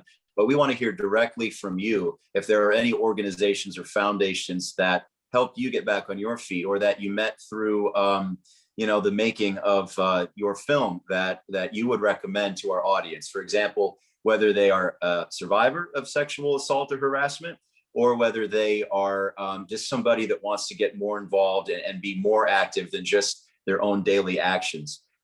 If you have any organizations, please let us know. And then once we end the interview here, we'll get links from you, and we'll include them in our festival materials so people can access them. We'll start with Hortense, and then we'll come back to Jessica. Sounds great. There's one organization that I've been following for years that were sort of Los Angeles, New York, that's called Hollaback. And I really love what they're doing and the, what they're posting, and really they're actively out there trying to bring awareness around catcalling and supporting survivors. And I need to catch myself too, because it's so ingrained in the vocabulary. And in Los Angeles, there's a place that also supports the homeless community, LGBTQ community, and victims. It's called My Friend's Place, and that's a place where young people can go and find a place that's safe and that will support them. Excellent. Thank you so much for that. Jessica, how about you? Yeah, I'd say my top one would be RAIN, which is the largest sexual abuse and assault organization out there. They have a lot of really great reading materials. They run a lot of programs in different schools. I know if you're in a college, you can reach out to them and they can come and give a seminar. Might be virtually now, but maybe it'll be in person eventually. But they have a lot of really great resources, as well as a sexual assault hotline that you can always call if you go through that and you just need someone to talk to, and they'll provide you resources on how you can move forward, whether it's with a Title IX case and you actually need to press charges, or if you just need some therapy moving forward, or both. So yeah, I would definitely recommend RAIN. Thank you so much for that. I hope our audience takes notes on that and connects with those organizations that we'll have listed in our festival packet there online. I want to give both of you a chance to, if I haven't asked something that you'd like to talk about, a parting message to our audience, if you have one, specifically anything for how our audience can be the change beyond what we've already spoken about to support this issue and hopefully put an end to the prevalence of sexual harassment and sexual assault. We'll start with Hortense and then finish with Jessica. Sounds good. I think it's very important to be the essentials, to be the ones to share our stories, to be able to bring awareness and so people can really understand the prevalence of the hardships that we're confronted with. And then, of course, there's always donating to organizations or volunteering for organizations. But in our day-to-day life, I think it's educating the people who are in our direct community, families, about these issues, and calling people out when they're saying inappropriate things or doing inappropriate things. Thank you very much. Jessica? I think my parting message, because I already talked about a lot of what I think people can do, but my parting message would be that this is not a hopeless situation, even a little bit. It's completely within our control. This is not some outside force that we need to be victims to. It is truly something within our power to change, so we can do it. Let's do it. Let's do it. Why are we waiting? Time's up, right? Time's up.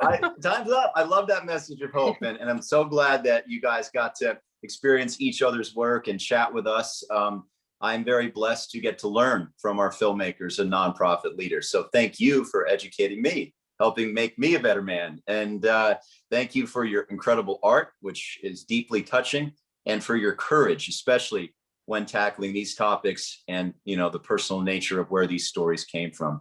It means a lot to us, and I hope it touches our audience as much as it reached Andrew and I. So thank you both very much.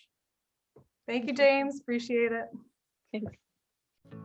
And now for our panel with the incredibly talented, engaging, and creative musicians, Sam Martin, Joe Coleman, and then our diversity and inclusion expert, Vanessa Weaver. Now, I've always been a fan of Sam Martin's music and Joe Coleman's music since they first performed at Flicks4Change. Even before that, when I had the chance to meet Joe prior to his involvement with our festivals. But I have to tell you that their collaboration, Bring It On Tonight, and wasn't that something? I really think that it is an example of the whole being greater than the sum of the parts. What they created together is just so cool. And I think it speaks to the power of working together, of being genuinely curious, reaching out, asking questions, wanting to learn from the other person. The other person's not just musical background, but their culture, their history, to create a truly memorable piece of art. So we're going to dive into what that collaboration was all about and how it came to be right now. Hi, everybody.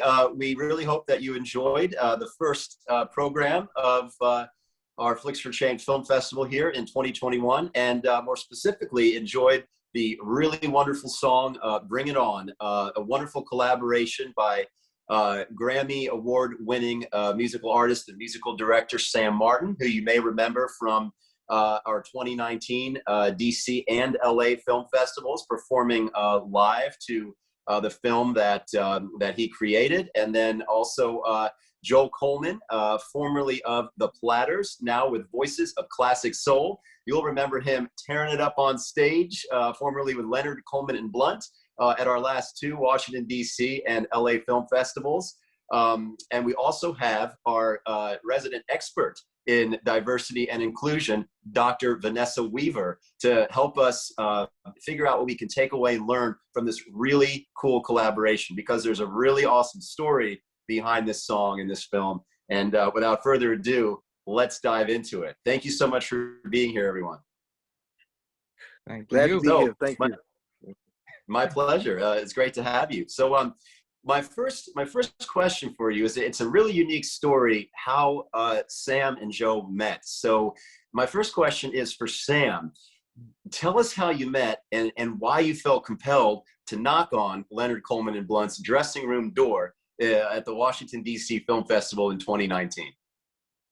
So I was just experimenting with some really, really old soul music in my studio, and I really felt that I, as a white person, that I was like not really, I didn't really know the history. I knew some history, but I didn't feel like I was qualified to do this kind of music.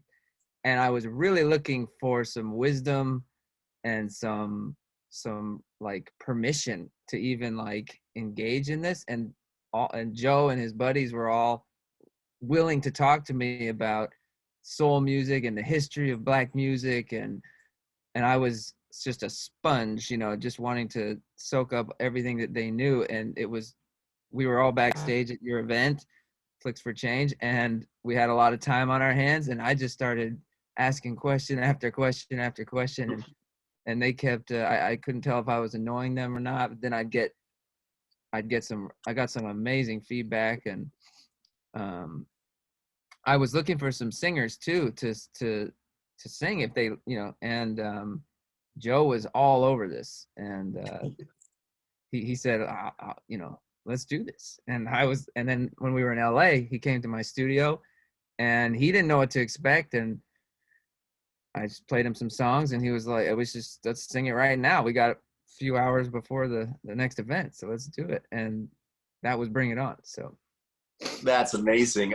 Joe, please tell us your impressions of Sam coming in there and asking you guys all those questions. What was it like the first time meeting Sam with his curiosity about you know, your style of music that you grew up with and grew up singing?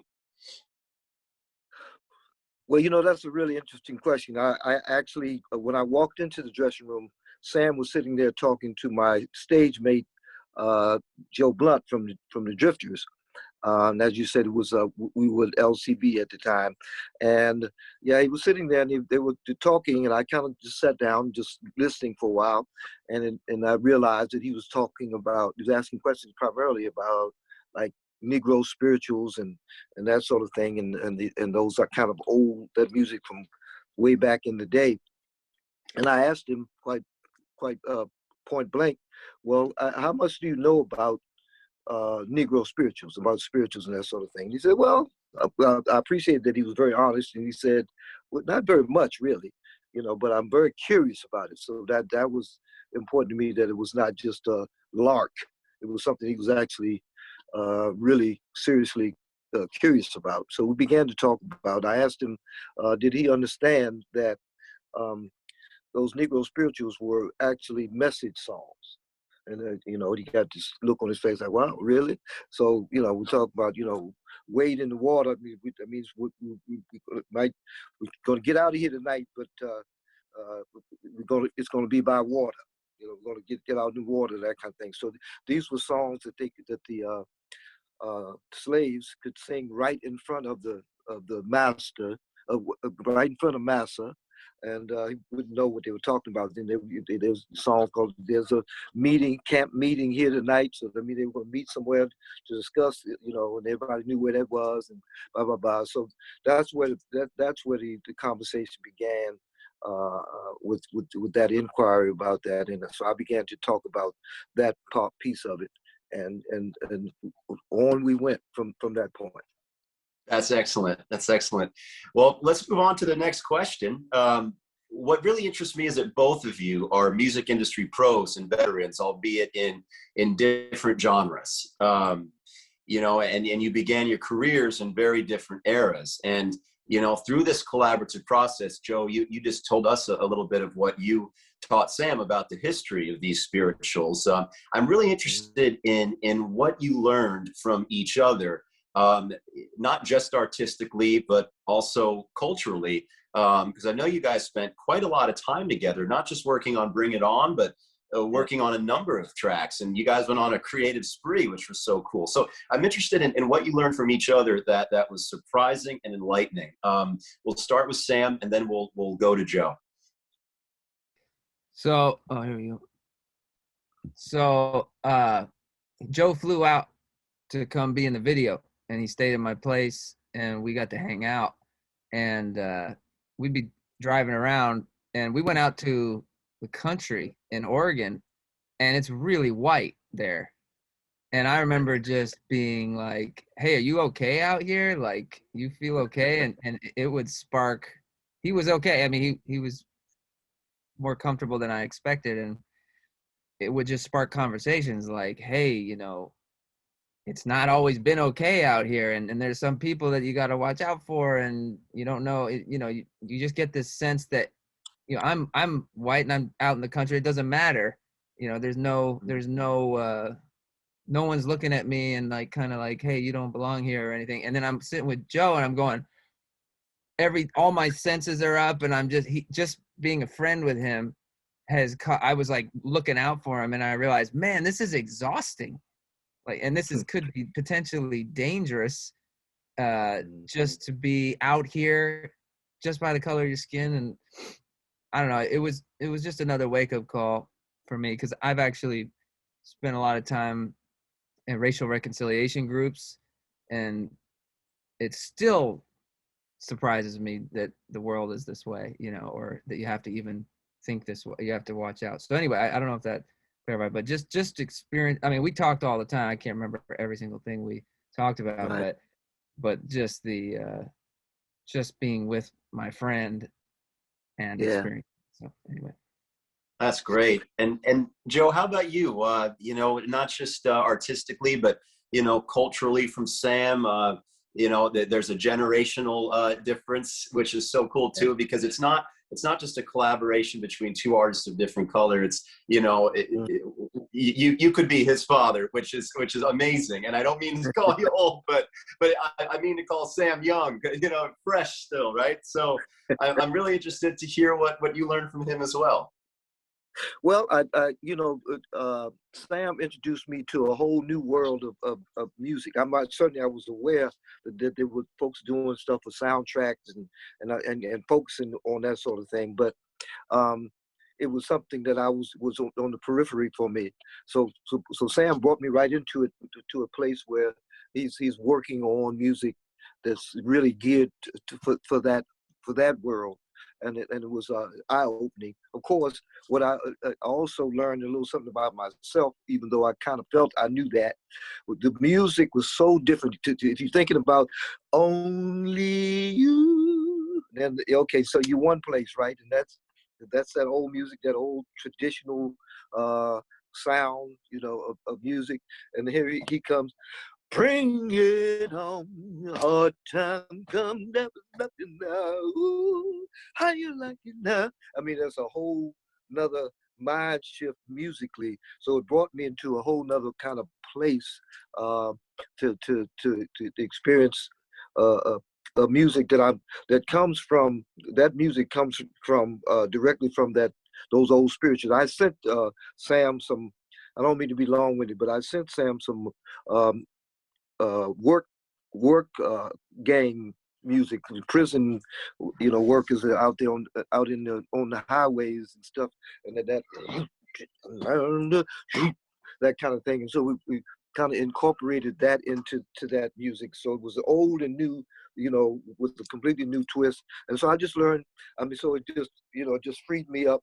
And as far as being out there in Portland, and it was funny, my wife was talking about, what in the world do you think you're going out in the woods with these folks out here, like Joe the lumberjack, chopping wood and carrying logs around and getting toasted by the fire. The fire was right here, and but it was just a great experience, and a great young man that took me kind of like, we can do this, and he was unfazed by all of it.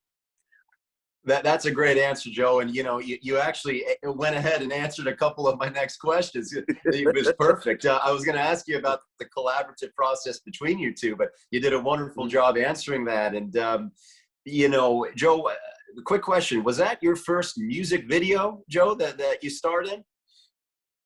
Well, that's a really good question. Is that true or not?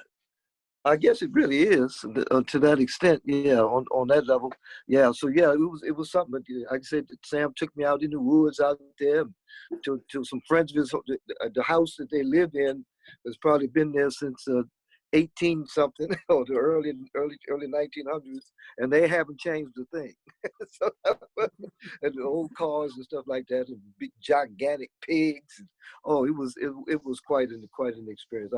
I thoroughly enjoyed every moment of it. It was really something. And this young man, Mr. Sam Martin, is an extremely talented young man, and was a pleasure to work with him. That's amazing. I'm going to shift gears a little bit and talk about step away from the music for a minute and talk about the acting. Joe, I had no idea you were such a good actor, by the way, man. The steely grit on your face, that's so cool. It really came through. And I got to say, Sam, I think it was really ingenious, if not cruel, to make a man of Joe's years chopping firewood like that. But I'm telling you what, you might not have gotten that grit, that great acting without having him do it. So I want to ask you a little bit about the acting side of this, and specifically the young man you got to play the part opposite of the angry older white gentleman. Tell me about your vision for the action in the video, between the characters, and what sort of symbolism maybe you were hoping to achieve, and what kind of statement artistically you were hoping to make with this video and this song. Okay, so it's a fine line because, so I felt that this concept of forgiveness is really important, because if you don't forgive somebody, it eats away at you. Yeah. And if you hold a grudge for somebody, it destroys you over time. It's something me and Joe were talking about. And so it's really hard for me as a white man to make a film about forgiveness that a black man's got to forgive a white guy for treating him so poorly. But we took it on anyway, and I was always asking Joe permission, like, is this cool? Is this cool? Is this cool? Because it's not really my place to say these things. So what the vision was, obviously, is that Joe actually, I was talking to Joe about his own life, and he had his own experience where he walked into a movie theater, and it was he went in the wrong seat, which is ridiculous, and he had no idea. And I can let him tell that story, but his friends were frightened that he was in the wrong part of the movie theater, and he had to go back to the top, to the balcony, and all that stuff. And it just got me thinking. I was thinking, how can we do this? How can we take the same emotion and put it in this story? And so basically, what the kid wanted to do was to really just beat the crap out of that guy, because he was so unnecessarily mean to him, and he decides not to. And the symbolism of the fire is very hopefully clear, that it's a forgiveness. It's a ceremonial, sacrificial moment in where he's finally let go, so that man doesn't hold that place in his heart anymore. And he sees the stare down, and when he stares him down, the man is ashamed for what he's done, and Joe can walk away at peace, knowing that he has, from now on, the rest of his life, not let those people get him down. So it's Bring It On is sort of like, that's all you got? Like, I'm stronger than this, and I can overcome this. And that was sort of, quick shot at trying to describe that. perhaps other people's, hatred doesn't have to define you or your own self-image. But I'm speaking out of turn. I want to hear from the man himself who has lived through experiences like that, the movie theater experience. And Joe, I'd like to get your take on what this song and what this video reflects about society, past and present, and what your hopes are, for society's future because of art like this. Yes, unfortunately, yes, that the story that we told came out of a true story. We had to flip the script because, as Sam put it, we couldn't rent out a theater, particularly on the short notice we were working on. So we flipped it to, that situation where the gentleman was cheating, and the kid, like I said, in his mind wanted to retaliate. It was freeing. The process made me feel, included. As Sam said, he was always asking me, "Is this cool? Is this something you feel comfortable doing?" Blah blah blah, like that. So it felt good.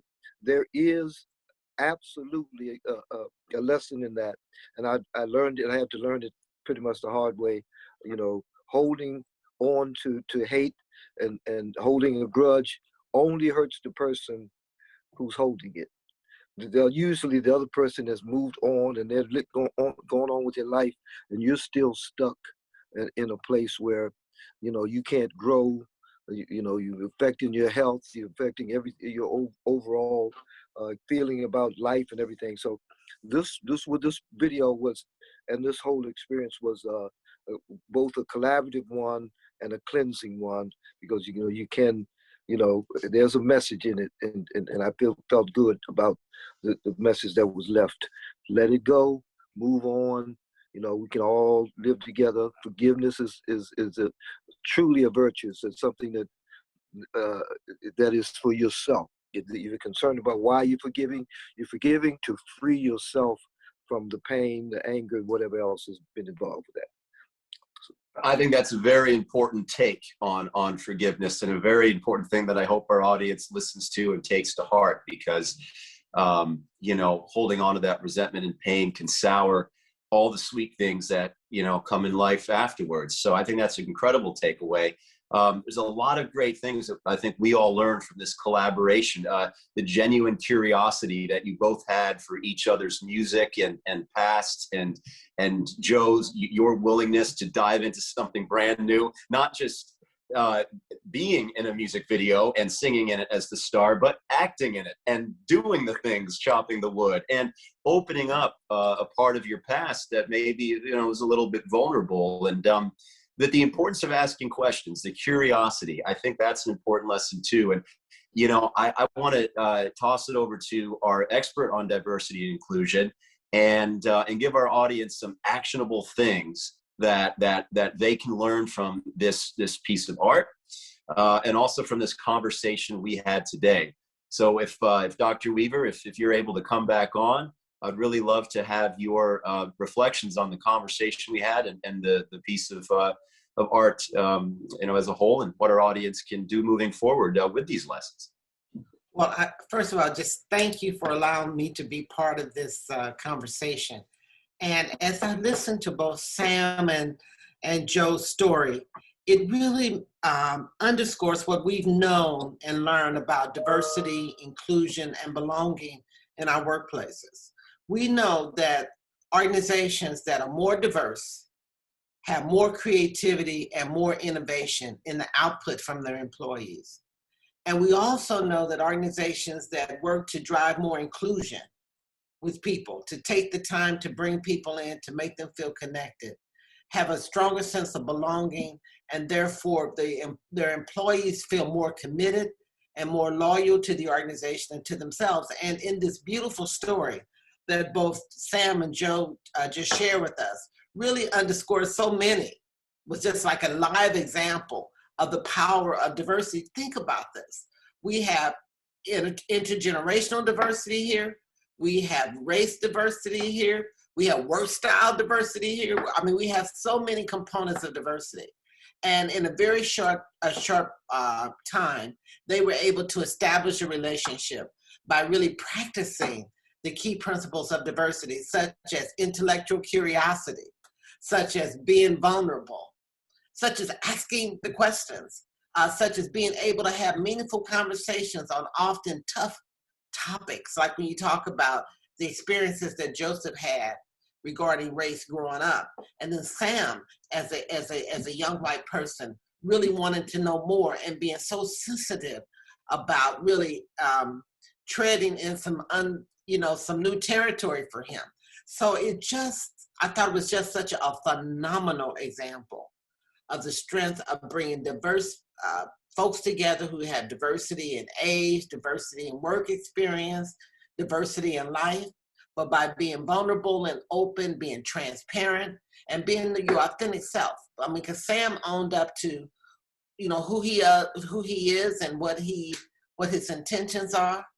Joe owned up to who he is and what his intentions are.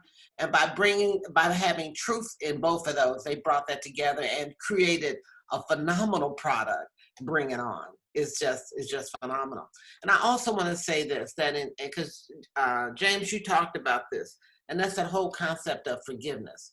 And when you think about the divided nation that we're living in now, when everything is animosity, one side versus the other, we forgot the strong value and principle of forgiveness. And again, Joseph and Sam, practice and show forgiveness in that video and how freeing it could be. Joseph talked about that in terms of, even though he was like acting a role, it was personally freeing for him.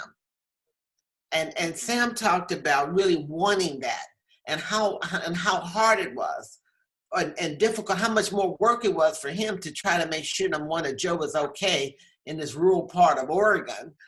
But more importantly, wanting to convey through this product, through the music, through the scene, the strength and the value of forgiveness. I just thought it was exceptional. Thank you, Dr. Weaver. I want to ask you, if we had to bring it all home, if there's a saying that I like, that I try to remember in my own personal life, which is seek first to understand before being understood. And I think Sam embodies that. If he hadn't done that, I don't think this collaboration would have happened if he didn't knock on that door and start drilling Joe with all these questions. Is there a mantra, given where we're at today in society with this divisiveness, especially in the country, is there a certain mantra or saying that you think people may benefit from to keep in mind as they go through their daily lives, whether it be within their organizations where they work or whether it's just simply going out to the grocery store and encountering the public? What is maybe a mantra or two that you think can help people come back to these themes that we illuminated today? James, that is such a great question. And one mantra that I thought Sam practiced and really set up to that he practiced and generated such trust is being able to walk in someone's shoes. A lot of times when we're dealing with different people and dealing with diversity, we want to see it through our lens. And we want to judge people by the standards that we feel are right or by the way we want to judge. And what Sam did was to open himself up, to be vulnerable and allow for himself to experience Joseph's lived experience. I mean, he allowed for himself to just kind of feel it and touch it and be able to just kind of let it just kind of sink into his soul and therefore be reflected in a product. So I think being able to walk in another person's shoes and investing the time. Because a lot of times, with social media, we want to have these quick, conversations and quick, communications, and we don't always invest the time to get to know each other and to identify what are the connection points. So investing the time in forming relationships is another mantra that I think is terribly important as we try to kind of navigate this diversity terrain. Thank you, Dr. Weaver. I want to thank you for the work that you do to make our world a kinder, more loving, and inclusive place. Thank you. And Sam and Joe, I want to thank the two of you for the incredible art that both of you make. I hope that everybody that's watching has, seen Joe perform at one of the 4 festivals we've done that he's been so kind to do, and Sam, that they've seen you at 2019 DC or LA. And another cliches are cliches because they're true. The proof is in the pudding. And I think that both of you are absolutely brilliant artists, but I have to say that what you created together put chills down my spine. The sum really is greater than the parts. And as a festival director, the reason why Andrew and I do this on a volunteer basis for the last 4 years is when things like this happen, these sorts of collaborations, it's a beautiful thing. It's what inspires me to keep going. And I'm deeply touched with the art that you made. And I hope that you guys keep on creating and keep on going. I can't wait to have you at our next festival with another great collaboration. No pressure. Well, thank you so much for being here today. Okay, thank you. And thank you. And that brings us to the end of the programs for Flicks4Change 2021. But the season is far from over. Voting is now officially open. It's time to raise your voices. You have 1 week to vote, so please do your best to watch all 3 programs. Also, please note that only 1 vote per person per platform will be counted. To vote for your favorite film, comment on the page you watched the film. In all caps, write "Vote Favorite," then write the name of the film and why you loved it. To vote for the film you think is most likely to inspire social change, comment in all caps, "Vote Change," then the name of the film and why the film moved you. Before I announce the nominees, I'd like to thank our executive advisor, my brilliant wife, Kim Jackson. She advised me to thank her. And I'd also like to thank our esteemed judges, Victoria McIntyre, Therese Anselmson, Barbara Hawthorne, Francesco Calderon, Nick Gell, Connor Van Buren, Sophie German, Cameron Nugent, Theo Davies, and Daniel Moxham. Now, Daniel also ran tech, editing and uploading the entire festival. So he couldn't have done it without you, mate. You're a legend. Now to the nominations. 2021 marks our inaugural script writing competition, Scripts4Change. Pleased to announce that the nominees are The Scratch by Harold Hummerston, From All Angles by Isaac Barjona, The Broken Path by Sophia Louisa Lee, Waiting for Karen by Hector Anderson, Anxiety Monster by Carla Schraders, Callejon de la Sexta by Anthony Todaro. The nominees for Best Cinematography are Mamadou Raz, Tribunal, Emma Payne, Glenn, Jeff George, Strung, Hannah Getz, Gen 28, Hans Senkel, Alien, Sam Martin, Bring It On. The nominees for Best Animation are Piece by Piece, Ari's Story of Recovery, and I'm a Child. The nominees for Best Music Video are Bring It On, and I'm a Child, and Time to Rewonder. For Best Documentary, Truth and Reconciliation, Dennis, the Man Who Legalized Marijuana, The Fight to Ban Live Animal Markets, What If, and Growing for Good. The nominees for Best Female Performance, Jessica Sharples, Gen 28, Shude Faramund, Tribunal, Betsy Moore, Oddbird, Kristen Moshnick, Time's Up, Han Ji-won, Alien, Danuta Stenker, Films from the Smog Years. The nominees for Best Male Performance, Steve Rogers, Glenn, Bobby Slasky, Gen 28, Mansoor Noor, Tribunal, Jeremy Darling, Strung, Alan Trinker, Precursor, Corey McCants, Precursor, Jordan Christie, We Can't Breathe, Andre Suwern, Films from the Smog Years, and Joe Coleman, Bring It On. Bring it on, I should say. The nominees for Best Scripted Comedy, not that, are Glenn, Oddbird, films from the smog years. The nominees for Best Scripted Drama are, drumroll, Tribunal, Precursor, Time's Up, Gen 28, and Strung. Now the nominees for the Flick4Change, the film most likely to inspire social change, are Precursor, Bring It On, The Fight to Ban Live Animal Wet Markets, Tribunal, Truth and Reconciliation, Time's Up, and What If? Congratulations to all of our nominees. And I invite you all to join us for the live awards and season wrap up on Thursday, April 1st, 5 p.m. Pacific time on the CLUBHOUSE app. For those of you that don't have it, don't worry. You've got a week to get an invite from a member. I'm putting a link in the comments right now. And you've got a week to find out which one of your friends has it and can invite you to the app. It's really not that hard. There's a lot of move-in shakers out there. I know you can do it. If you are having troubles, just shoot us a line at founders@flicks4change.org and we'll make it happen. But trust me, you don't want to miss this, and Clubhouse is the way of the future. And as Lee Cox would say, get on the bus.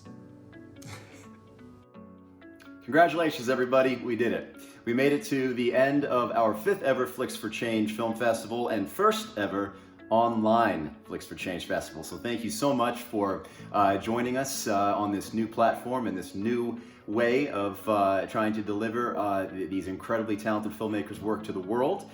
We hope that you enjoyed it. We definitely could not have done this without all of our volunteers, and you know, this video would go on forever if I thanked everybody. So please, if you're listening, if you're watching, and you have been a part of the Flicks4Change team now, or even when we first began back in what was it, 2016, I believe it was, know that we appreciate you and we wouldn't be here today without you.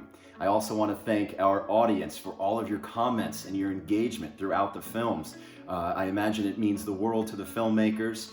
Thank you for being such an engaged audience, and also thank you for donating to Flicks4Change. It was very generous of you, and it'll help us plan our next event. So thank you so much for that. I also want to thank you in advance for your votes. Voting is now open, but if you've missed some of the films, make sure you don't delay. All 3 programs are searchable on YouTube and available through Sunday. So please, we want to hear your voice as Andrew explained earlier, your audience favorite and your Flick4Change. But I mostly want to thank you in advance for your action. So I say it's time for us all to get on the bus. Let's represent our communities and the Flicks4Change community at large by making some ripples of positive change out there in the world. Thank you so much for joining us, and we look forward to seeing you live in Washington, D.C. and Los Angeles soon. Bye-bye.